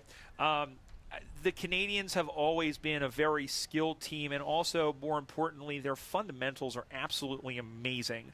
You see the clean kicks, you see the players, you see the forwards getting behind the defenders, and they've done a very good job of getting behind the American defense. We saw that goal there by Kirwan, one of her 2, as she was able to get free and kick the goal. So they are the more skillful side. I'm curious as to how this long break will really affect them. I almost want to say, if I'm the AFL, and I'm not, because Gillian McLaughlin is a lot better looking than me, but if I was the AFL, I would almost say, or if I was the umpires here, I would almost say, let's play out the remaining 73 seconds of this. We'll come back into the middle and get started. Not necessarily because of time constraints, but because it probably wouldn't be good for the players to have another break with such a time left. Well, I'm not quite sure whether the rules, the local, well, when I say local, the community football rules apply here as well. But there is a rule in place that if the break is longer than 30 minutes, so if there's a 30-minute break in game for any reason, then the game is called off. Right. And if it is called off in the first half, then it's deemed a draw. And if it's called off in the second half, then it's deemed whatever the score is at the time will be the final result. So if the game does exceed more than or the break rather exceeds more than the 30 minutes, which I'm not quite sure how long it's been now, but it'd have to be about another 10 to go, I would think. About 10 minutes. About 10 minutes. Yeah. Thank you. So about 10-minute break. So it feels like it's been about 20, I can tell you, Brian. But, and you don't want to speculate, but no. I imagine that they're probably calling for an ambulance. Yeah, there will be one on the way. They have opened up the gates, so there'll be an ambulance on the way or an at ambo. The moment. Yes, so or an ambo as it's known in Australia. So, but as we said, just repeating, she is in the very best of hands here. The medical attention that she's getting now for those back in the United States, back home for you, Brian, is incredible at the moment. They've got the very best doctors and that here, but just waiting for the ambulance probably to escort her maybe to hospital so they can check her out a little bit more. Absolutely. The Americans, now they've all put their warm-up jackets on. They are staying loose as best they can. As once again, repeating the score, it's Canada 5-8-38 to the United States 1-2-8. Now, coming up after this game, it'll be the second semifinal between Ireland and Great Britain. Ireland, who are the defending runners-up and the 2011 champions, against Great Britain, who have impressed very well in this their first tournament. So that'll be an awfully fun game to watch. Now, there is on the other field, actually over on the Western Oval, somewhere way behind the trees, the games, the semifinals. What did you see through the binoculars there? Absolutely nothing from the Western Oval, that's for sure. Yeah. But anyway, getting back to right now, we've got Fiji and the European Crusaders. Fiji, who almost beat this team, almost beat the Canadians. The golden point rule coming in on a dubious mark, it must be said. Could have gone either way. It was sort of controversial, but Canada got up over Fiji. They ended up finishing third. They're playing a European Crusaders side who went through without scoring a point. And then the other consolation semifinal between Papua New Guinea, a team that really has improved since we saw them last in 2011, and a Pakistan team that really has won a lot of hearts with their pluck and their attitude towards this. One thing that we talk about when we talk about some of these countries that are picking up, and we see India playing across the way, and China and a couple of other ones, well, especially the cricket-playing nations. You look at Sri Lanka and Pakistan. These are teams that are basically, they're cricket players, they're basketballers, there's some of these other sports, and they're trying to become footy players, and it's going to take a few years for them to really get going. I've been very impressed with the Japanese. The Croatians are doing well. This is all on the men's side. On the women's side, obviously, we talk about Great Britain. You see how far Ireland has come. So seeing some of these nations develop has been a lot of fun here in this tournament, especially some that are making their debut. The European Crusaders on the women's side, in addition to Great Britain and Pakistan, and on the men you had Croatia, Germany, and one other team, Sri Lanka, rather, that have done. So a lot of really, really good stories coming out of this, and a lot of, we can watch that going forward as we go on. Well, we can probably run through some of the results from today's game while we are still waiting here. And we've got the break in play at the moment. In the Division 1 men's competition, it was Nauru 8-8-56 defeating Canada 3-6-24. The United States, Brian, your boys, they did a number on the French, 19-18, 132, 113-point winners over France, 3-1-19. Papua New Guinea, 16-17, 113, big winners over South Africa, 4 straight behinds, 4. Great Britain in the game here on McAllister Oval just before this one, 8-6-54 were too good for Fiji, 3-9-27, and Ireland against New Zealand, the big top of the table clash, and it was New Zealand 8-5-53, 4-point winners over Ireland, 7-7-49, and we will kind of half watching this game from over here, and it looked as though a late goal to New Zealand was able to get them over the line there inside that last minute. So we'll have to check. So New Zealand is into the grand final, and if memory serves me correctly, I believe this is their third grand final. So as we take a look at the final ladder, it is New Zealand and Papua New Guinea. As Papua New Guinea just got up over the Americans on percentage, it'll be the USA and Ireland who will play for fourth, and then down the line, Great Britain finished fifth, Nauru finished sixth, both of those teams finishing 2-2. They'll play each other on Friday. Fiji will play Canada, and for the 7th place game, as both of those teams finished 1-3, and it'll be 9th place South Africa, who finished 1-3, against 10th place France, who finished 0-4. So, yeah, but I think that'll be a really good game between Ireland and Papua New Guinea. It was a rematch of the 2014 and a rematch of 2011, I believe, as well. Yep. So for the third consecutive tournament, it'll be, or I'm sorry, New Zealand. It'll be New Zealand and Papua New Guinea. Yes. I said Ireland. So let's try that again. New Zealand and Papua New Guinea. Now, that's a rematch, I believe, of 2008. I think. Asking me questions I don't know the answer to. We've got the record. We can actually look at it as we open it here. And again, for those of you just joining us, we are still waiting, it looks like, for the AMBO to come and pick up Brett Brower, who is down from the USA. Good to see you got the Australian vernacular down already there, Brian. Been here a week and a half, mate. I better at this point. So Ireland won in 2002. New Zealand won in 2005. PNG won over New Zealand in 2008. That was the rematch. Ireland beat PNG in 2011. Papua New Guinea beat Ireland in 2014. So for the first time in, it looks like, since 2008, Ireland will not be in the final. And it's worth mentioning, for the 6th consecutive time, Papua New Guinea will be in the grand final in the men's Division 1. It's not hard to see why when you see the Papua New Guinean boys play. They are some supremely skilled footballers, and they would not look out of place at all gracing the fields around Melbourne and country Victoria. In fact, having said that, I did play a couple of games with a fellow Gideon Simon, where's number 16 for Papua New Guinea. He came up to my local club before the 2014 International Cup, back when I was still playing. Still had the boots on. Still fit enough, but and he was as good a footballer as what we had at our club running around. So as I said, they certainly are supremely skilled footballers, the Papua New Guineans, and you can see why with their record. I mean, they just were much the best in their game against the Americans the other day at Montrose, and I mean they really they took the game to the Americans, and that first quarter, for those of you who watched it, and if you haven't, go back and watch it. That first quarter was really a track meet. It was very physical. It was very fast, and they really showed that they are I mean, obviously, they're one of the best teams outside of Australia in terms of nationality. I have the Division II scores here from the men. Now, these are the minor semifinals.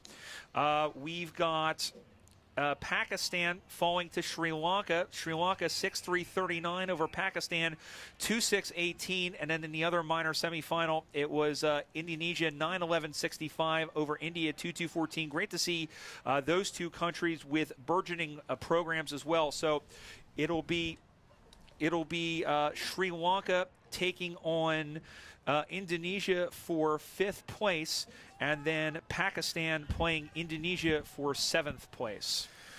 So just back here at McAllister Oval at the moment, Canada 5-8-38. They are leading the United States 1-8 here in the first semi-final for the women. And as we've mentioned a couple of times now, Brett Brower just in the hands of the trainers. We've got a medical timeout, I suppose, to use some American vernacular there for you, Brian, to make you feel at home. You were about to call me Samoan, weren't you? No, but we've the umpires. It's still they're waiting on the ambulance. It is on its way, and for Brett, and then from there, as we said, it will just depend on how long has elapsed, whether it goes over the half an hour or not, and whether the umpires decide to continue with the third quarter, and then indeed, of course, the final quarter. Yeah, and I think at this point, I think both teams will want to finish the game, but it's. It's one of those things where you play footy, you play a contact sport, and these things happen. And, you talk about Brett. Brett is one of the more dedicated people to this game really in that club out in San Francisco, which they only began about 5 years ago, and they're part of the Golden Gate Australian Football League, which John Ironmonger, who's one of the coaches, as some eyes lit up over here. Yes, that John Ironmonger, who played for Sydney and Fitzroy, is one of the coaches, but he helped found that program back in 1999, and really it's grown. They have the largest men's local league. They've got 5 teams in that league, and now they've expanded to 3 women's teams. That began with Jessica Estrada, who we've seen out here on the field today, as well as Millie Bruce, who's been involved a little bit earlier. And that it's been great to see some of these programs grow back in the States. We've mentioned some players from Sacramento, Amy and Matt Bishop, who've been very involved with the national team, them building that up. The Minnesota Freeze, of course, the New York Magpies, as we mentioned, as well as the Denver Lady Bulldogs, who won those 6 national championships. It was also good to see some of the clubs that are really starting to come along. We've seen the Boston Lady Demons. They have a number of players on the seconds. The Columbus Jillaroos here with Katrina Scherer. The Baltimore Washington Lady Eagles with Emily Reel. The Philadelphia Hawks, who now have half a dozen players, 2 of whom are here with the seconds. There is a lot going on in the USA, and really the clubs are growing as we see the umpires come back into the center of the ground. Yes, so, Brian, I suppose you're talking about the game in the United States, and it's growing in that. From probably the last International Cup, or even back, say, 5 years ago, how much has the game grown and developed in terms of not just the numbers, but also the standard? Oh, the standard has gotten much better on both sides, and even going back a little bit further than that, I remember watching games on tape and actually in person from the 2008 Nationals. The spirit was there, the hitting was there, the skills really weren't, to be frank. And the standard of game has really lifted, and I've had people come up, and we were at Melbourne Uni for the community round 2 days ago with the Freedom, and also going to the local grounds with the Liberty, and even on the men's side, talking with having people watch the games here. We had I was talking to Dermot Brereton, who is roaming around here, and the standard, they are really, really pleased with the standard of the game. It is getting much better. The skills are getting there. The fact that you mentioned, local clubs coming out here, the fact that they are entertaining the idea of players coming out, and the fact that not only that, but they're contributing. They are contributing very well to the teams that they play for. it means that we're doing something right and back in the country. And I say we, not only necessarily, I say that not only in my capacity within the USAFL, but also as American footy supporters, of which there's a fair bit. And there's a fair bit that aren't even involved with local clubs. You'd be amazed at how many people talk about the game on Twitter at like 11:30 on a Friday night with that. So as we go on, again, the score, it's Canada 5-8-38, USA 1-2-8. We are in we're in an injury delay. As if you're just joining us, with 1 minute and 13 seconds to go in the third quarter, we're coming up on probably about a 20-minute delay right now, as they are waiting for the ambulance to come on and take Brett Brower. We don't want to speculate as far as what kind of injury it is.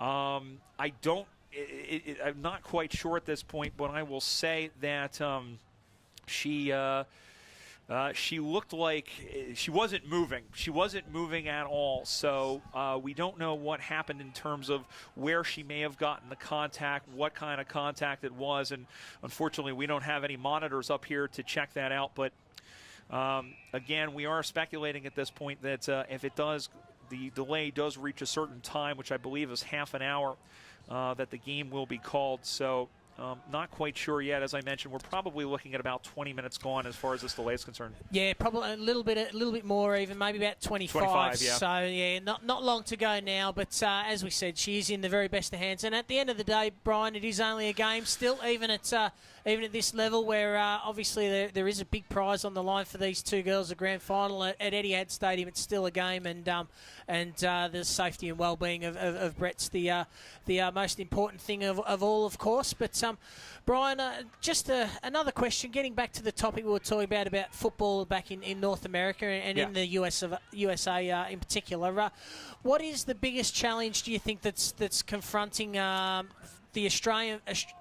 Aussie rules taking off in the US? Well, it's a very crowded sports market, because you think about how many sports have such a foundation, not only in terms of at the pro level, but more or less at a community and a grassroots level. You know, kids play soccer, kids play basketball, they play football, they play just about everything. And to break into that, the AFL needs to expend a fair bit of resources, I think, if they truly want to do it.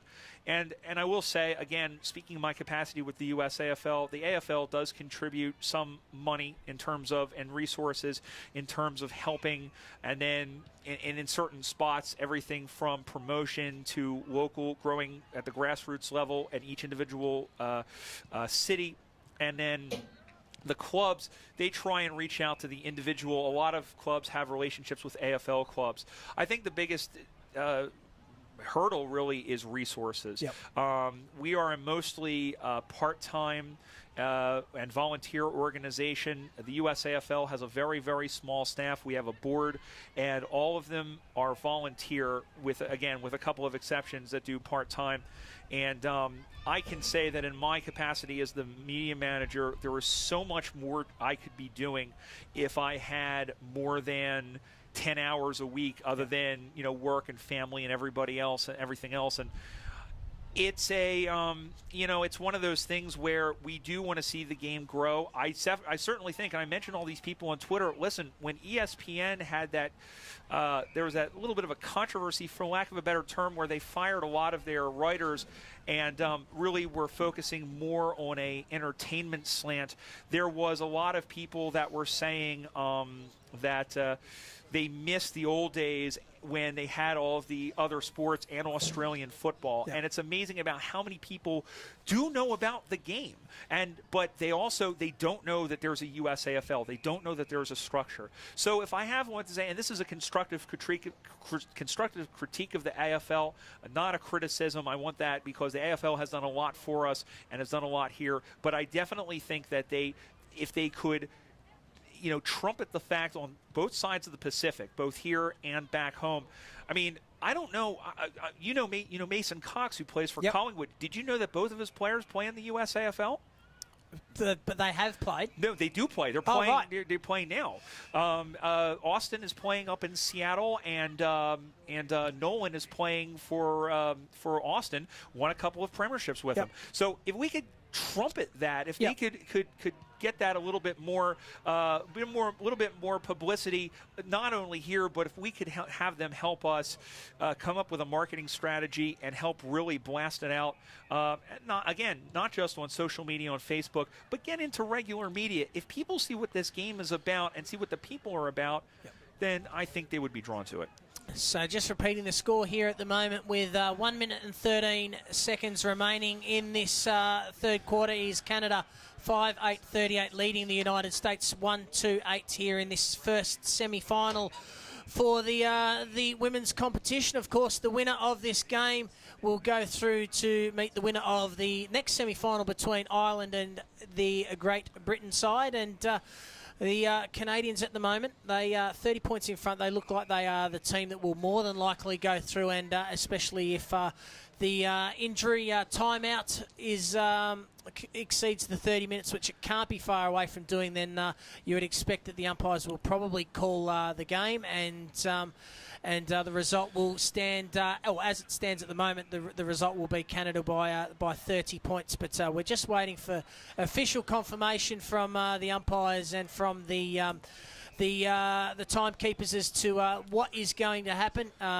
We think that the game will more than likely be called off as we are waiting for the ambulance. But just until it is officially called off, Brian, I suppose the other game is still on. Yeah, the other game is still on at the moment, and well, here's what I'll say: if it is called, Canada has been the better team in terms of that. So absolutely, this is absolutely. If it is called, it wouldn't be a cheap victory. They definitely have played better. The USA, having been they got a couple of good passages of play. And of course, the one goal by Kastanek, which was a very pretty goal back in the first quarter, which seems almost like about 2 hours ago at this point. It's a they did put a big effort into the game. They had been talking this up over the last. We were out at dinner the other night, and just listening to them talk, they were very excited about playing Canada. I know that if this result holds, they'll be disappointed. I think they will. Come back. They'll have a game against either Ireland or Great Britain. If it's Ireland, they'll get a chance to get some revenge. If it's Great Britain, they'll get to play another team that they've never played before. So I think they'll keep their heads held high. They're a good group. They're a good-spirited group. And I'll say this Canadian outfit, I just can't say enough good things about them. Again, having known them, and especially girls like Moreau and the Legault sisters. So I think if that's the case, then it definitely would be a fair result. It's just a shame that we wouldn't have gone the full 4 quarters. For mine, Canada's certainly been the better of the two teams. They've just had that little bit too much class. I think they've been able to hit their targets a little bit more. The American side, they tend to rush the ball and move the ball a little bit slower, which hasn't really suited the style of play. I think Canada been quite prepared to play on, move the ball quickly, and get the ball inside their attacking 50, which has given players like Nicole Robertson and Nicola Kerwin the chance to take a few marks inside that attacking half of the ground. And if you can have you can get those stop plays inside your attacking 50, it just makes things a heck of a lot more easy to try to hit the scoreboard, and that's probably where the American side's fallen down today. Yeah, and it's just really good leads, really good fundamentals, and they've done very well to find their spaces and actually be first to the ball and be strong, and that's the first rule of footy. If you're first to the ball, you can make magic happen. So, and that's what the Canadians have done as we continue here on. With, again, the score 38-8 towards the end of the third quarter, as, again, we are approaching what we think is the half-hour threshold for the injury delay. And we are expecting not too long. And, again, we have not seen the ambulance at this point in time. Just as you say that, Brian, it's just come right through the gate now. So the ambulance is here, and it will come out onto the out on the McAllister Oval here and attend to Brett Brower. And as we said, she has been in fantastic medical hands here with nothing but the best medical help available here at Royal Park this afternoon. The AFL have done a terrific job with that, and in fact, it's much the case at all suburban grounds these days that it's such an important thing, making sure you've got the right medical assistance when the time needs it, because when you do need it, you certainly are very appreciative of having the doctors and trainers and that on hand. Absolutely, absolutely, especially in this day and age when injuries are, medical science has improved so much, and especially not just medical science, but also athletic medicines as well. Sports medicine has become popular, well, not popular, but has become more advanced, and the fact that we have such great medical staff here on hand for not only for this tournament, but as you say, Shane, throughout grounds here in Australia and even back home. So I'll say this, I don't think, and again, we don't want to speculate. I mean, we don't know how serious the injury is. Obviously, it's serious enough for the ambulance. I don't think the delay may belie how serious this is, because it's very possible this is precautionary. Yeah, exactly. A lot of the time you'll find with suburban games that when the ambulance is called, it is just as a precaution. The trainers and that tend to not like to move an injured player unless they really have to, and they let the professionals do it and do it quite well. But it looks as though I think this game might nearly be called off now, as the ambulance is on the field attending to Breach. But just repeating the score at the moment: 5-8-38 to the USA, 1-2-8, and that we've just had confirmation that will be the final score, that the game has been called off. So the final result will be Canada 5-8-38 to the USA, 1-8. Not the way the Americans would like to end their tournament, Brian, as we quickly wrap up. Yeah, and you know what? I'll say this. It's a shame, and of course our thoughts to Brett Brower and Will. And absolutely. I'll say this, is we'll do, as we say, the U.S. side, if you keep an eye on U.S. AFL social media, we'll try and get an update for you in terms of her condition. So at USAFL 1997, if you follow us on Twitter, to find that. But I'll say this: Canada, through the game, I think, was the better side. I think it would have been very difficult for the USA to come back in the fourth quarter. It's a shame that we're not going to get to see that play out, but I think it's a deserving victory for Canada. Well, Brian, it's been an absolute pleasure calling with you, mate. Hopefully I get the chance to do so later in the tournament as well. But the final score here from McAllister Oval: Canada 5-8-38 defeating the USA, 1-8, and it is Canada to move through to the grand final at Etihad Stadium on Saturday.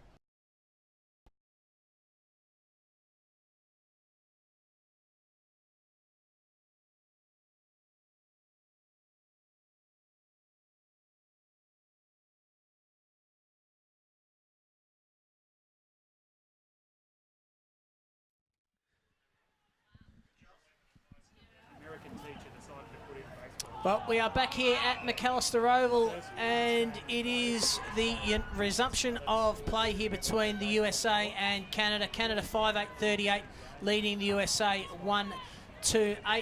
It is, three-quarter time now. We're going to play the last quarter, and just to update everyone at home and following along on the net, that the final quarter will be a 16-minute and 17-second quarter, which will marry up with the third term as well. So the game has, or the quarter for the third quarter was 1 minute and 13 short, and the last quarter will also be 1 minute and 13 short as well. So we're about to start the final quarter, and joined again by Brian Barish, and we've got to try and get back into the swing of things, Brian. Yeah, we do, and I got to find my binoculars. But I just a quick update from what we heard. Brett was moving her feet around and moving her toes, so very good signs as far as that concerned. And I actually went over and talked to John Ironmonger and to Troy Anthony, two of the assistant coaches.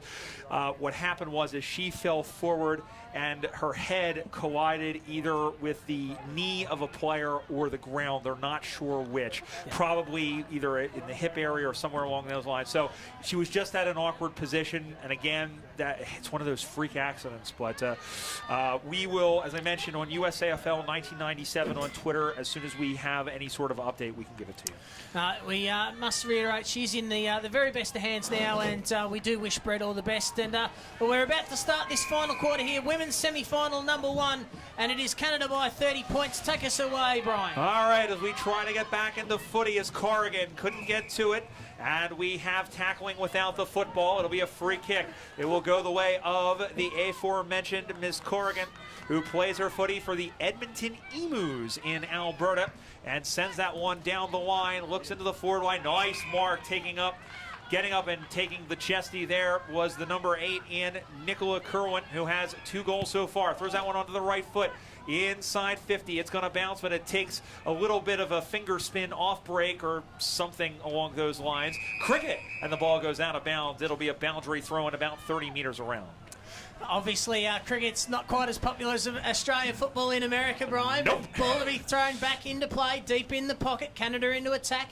Tapped down in front there by the Canadian side. Trying to run onto the loose ball there was Perry, but she runs out of room, and we will have a boundary throw in. Still with Canada into attack. 30 points in front here in this first semi-final. The prize is the grand final at Etihad Stadium on Saturday afternoon.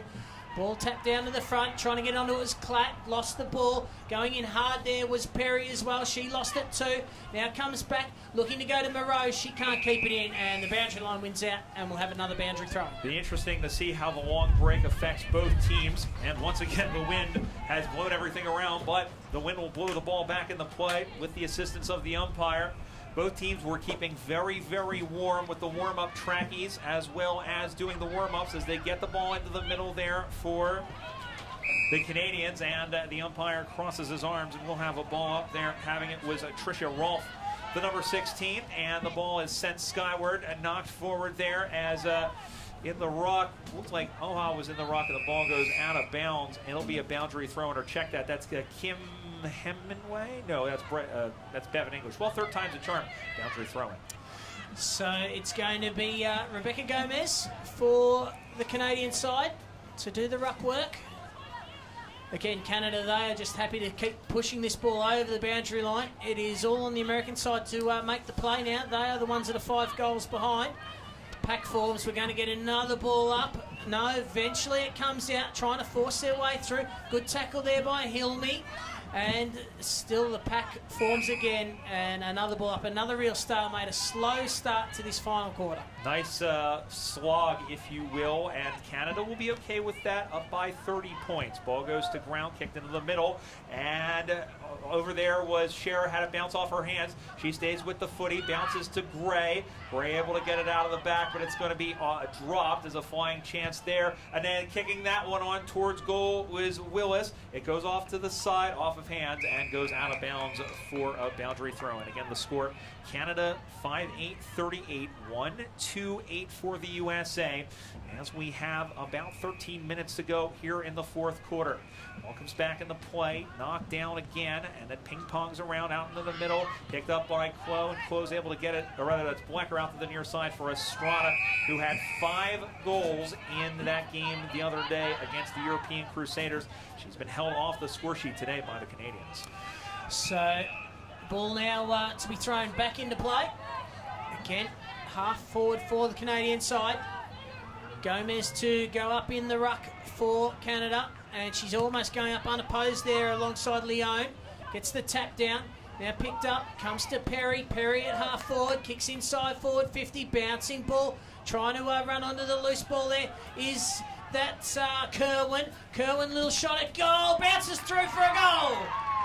So Canada extend that lead now out to 36 points, 6-8-44 to the United States, 1-2-8.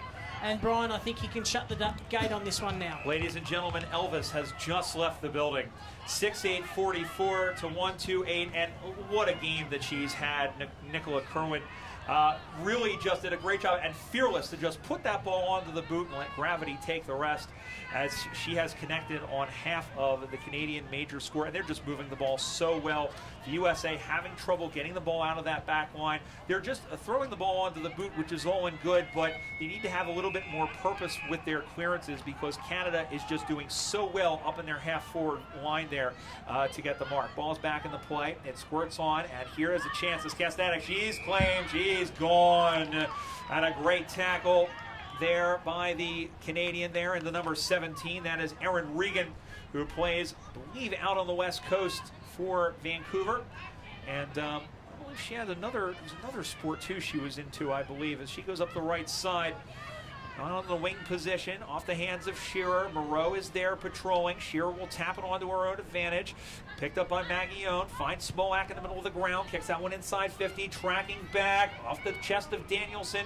There is Kastanek. Finds Estrada, who finds Danielson, throws that one onto the right. Danielson across the face, but just kept in nicely by the fullback there. I believe that might even be Dana Arnold out to the near side. Moreau's able to keep it along, and then skewing through was Hemingway. Or check that was Bevan English, who came through to cut her off at the pass. Ball out of bounds, commentary side wing position. Moreau happy to see that ball out, of course. The clock keeps ticking. There isn't any time on in this International Cup. And with Canada 6 goals in front, they will be just looking to the final siren to secure this win. Coming through now, and met hard was Renee Tong. Going to ground, Moreau's in there as well, along with Gerber. Gerber now taken to ground. Umpire said play on. Moreau picks it up. She's almost been best on this afternoon as Moreau. High ball up onto the wing, going back all reading the play very well. There was the American side. Gets it down to Gray. So Gray kicks up towards half forward. Dropping the mark. In fact, she probably should have taken it there was Kiefer. And we've got a free kick going to the American side, and it will be a free kick to Bevan English. Bevan English with a great defensive play there, and earlier that was Paige Kicker from the Minnesota Freeze who made a nice spoil. So here is Bevan English. She'll go back, she'll take a look around, throws that one onto the right, up into the pocket, one-on-one contest. Kastanek almost took it, squirts out looking for Estrada. She paddles it onto the ground, picked up, and then cleared out by the Canadian, straight in the middle of the ground, over the head of Klatt. And down it goes again. Armstrong was held as she was kicked by Gomez, but then they get it through. Tackled. She didn't have the footy. Yep, that's right. And there'll be a free kick for the Americans. And taking it back will be Allison Bremner. She'll line up probably about 2 kicks from goal. So Bremner out. Too far out to score. Or not a great kick. It goes out towards Klatt, who picks it up, runs her full measure, has the kick smothered, has a second chance to go get it. Klatt. A good effort from her. Tackled to ground there by Bodin. And the pack forms about 30 out from goal, directly in front for the Americans. Katie Klatt, she's trying her best to try to will her side forward at the moment. She's probably been the American best on so far. Comes down now. Taken to ground, there was Danielson, tried to get her boot to ball. Now going in hard was Bremner. Bremner gets it back to, that was Smolak, who got slung to ground. Then eventually Canada clear, although the mark's been taken at half back there by Melissa Armstrong. No, it wasn't by 15, so play on, says the umpire. She slung that back into play, popped up in the air. Amanda Irwin had it, thrown to the ground, and then Corrigan will throw that one onto the right and get it the heck out of there, off the hands of a teammate there in Ireland. It's picked up now by Kerwin, and Nicola Kerwin out into the middle of the ground, picked off by Drea Casillas, who was knocked sideways. Real couldn't get to it, and then the ball is locked in, and we still, as they squirm around in the middle of the ground, waiting for the whistle, and finally it comes. Mentioned Brandy Corrigan, who, as we mentioned, played for Edmonton. She is almost totally deaf, and the fact that she plays with a hearing aid. It's a very inspirational story. I know Brandy. I've met her on a couple of occasions. She is a very, very, very good footballer and just a good human being too. As if it's not tough enough to play this game when it's not your natural sport, or it's from another country.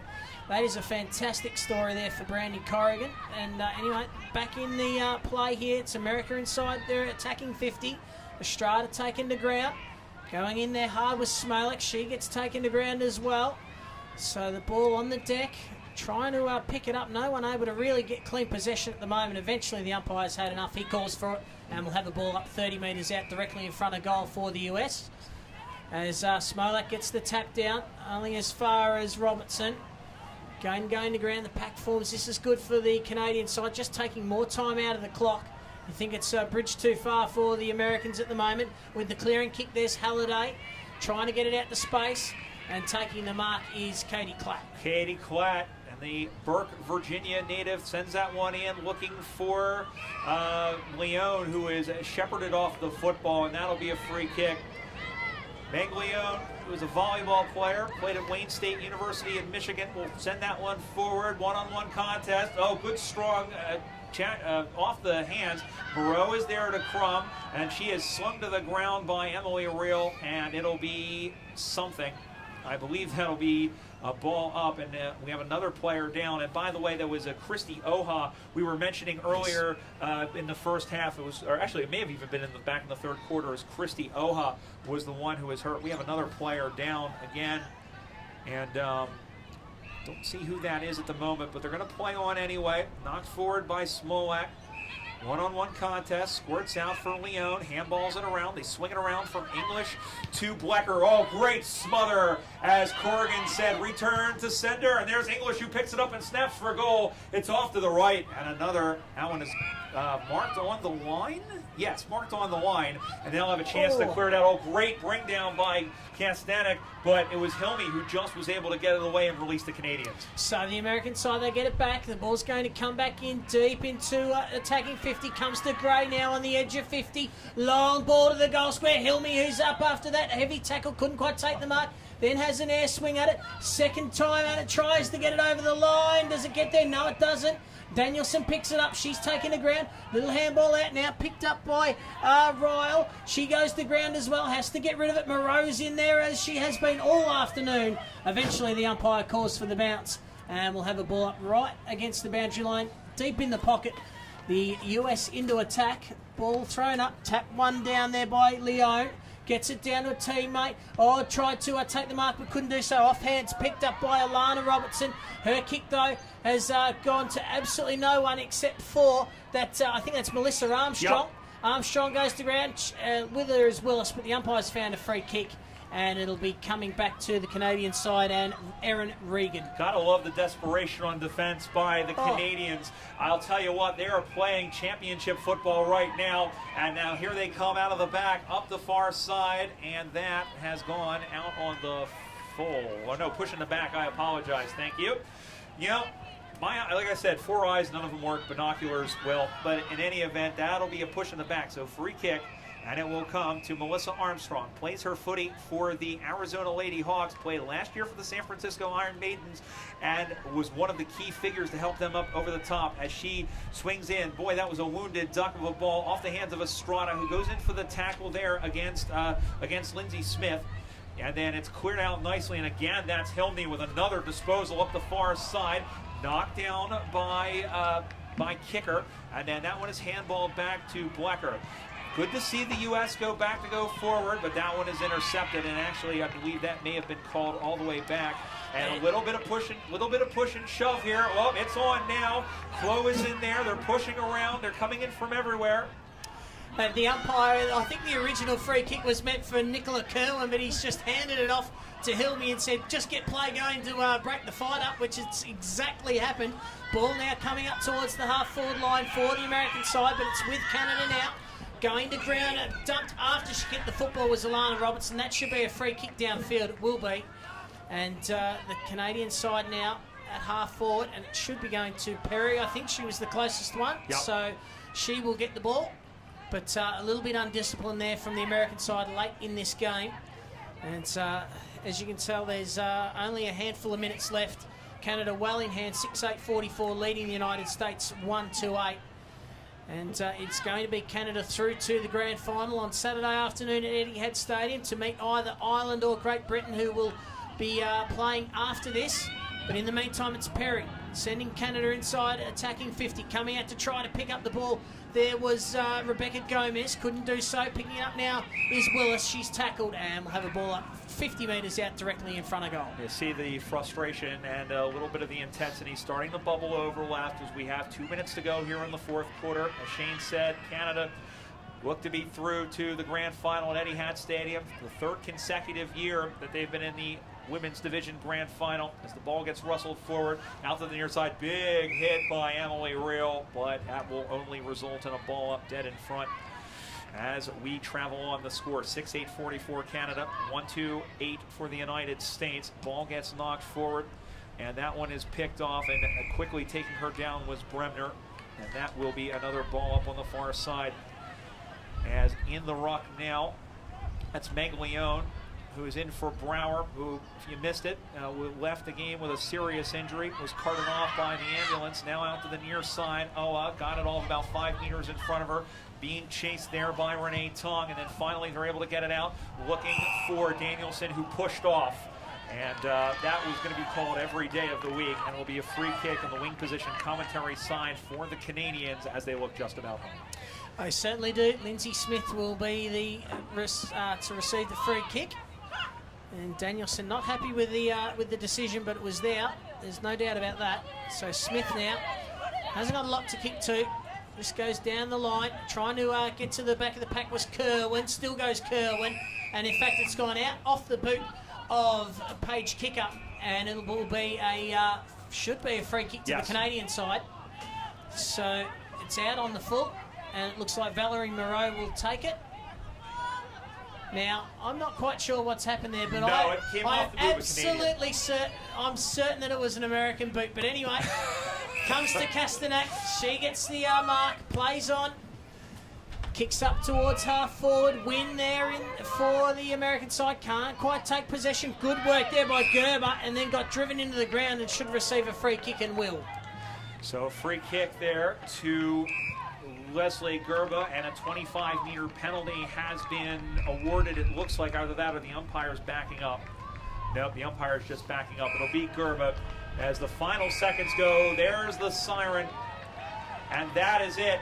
And the Canada Northern Lights have advanced to their third consecutive AFL International Cup Grand Final. They'll play on Saturday afternoon at 4:25 local time at Etihad Stadium against the winner of Ireland and Great Britain. The final scoreline, it's the Canada Northern Lights 6-8-44, USA Freedom 1-2-8. Well, 36-point margin here in the final game. Brian, thank you very much for joining us. I hope you enjoy the rest of your stay in Australia and catch some more football, and hopefully we'll see you around the traps come Friday for the last round of matches here at Royal Park. Oh, I'll be here with bells on. Not literally, that would just be weird. 36-point margin in favour of Canada. They're through to the grand final. Well done to them. Stay tuned. We've got the second semi-final coming up right after this.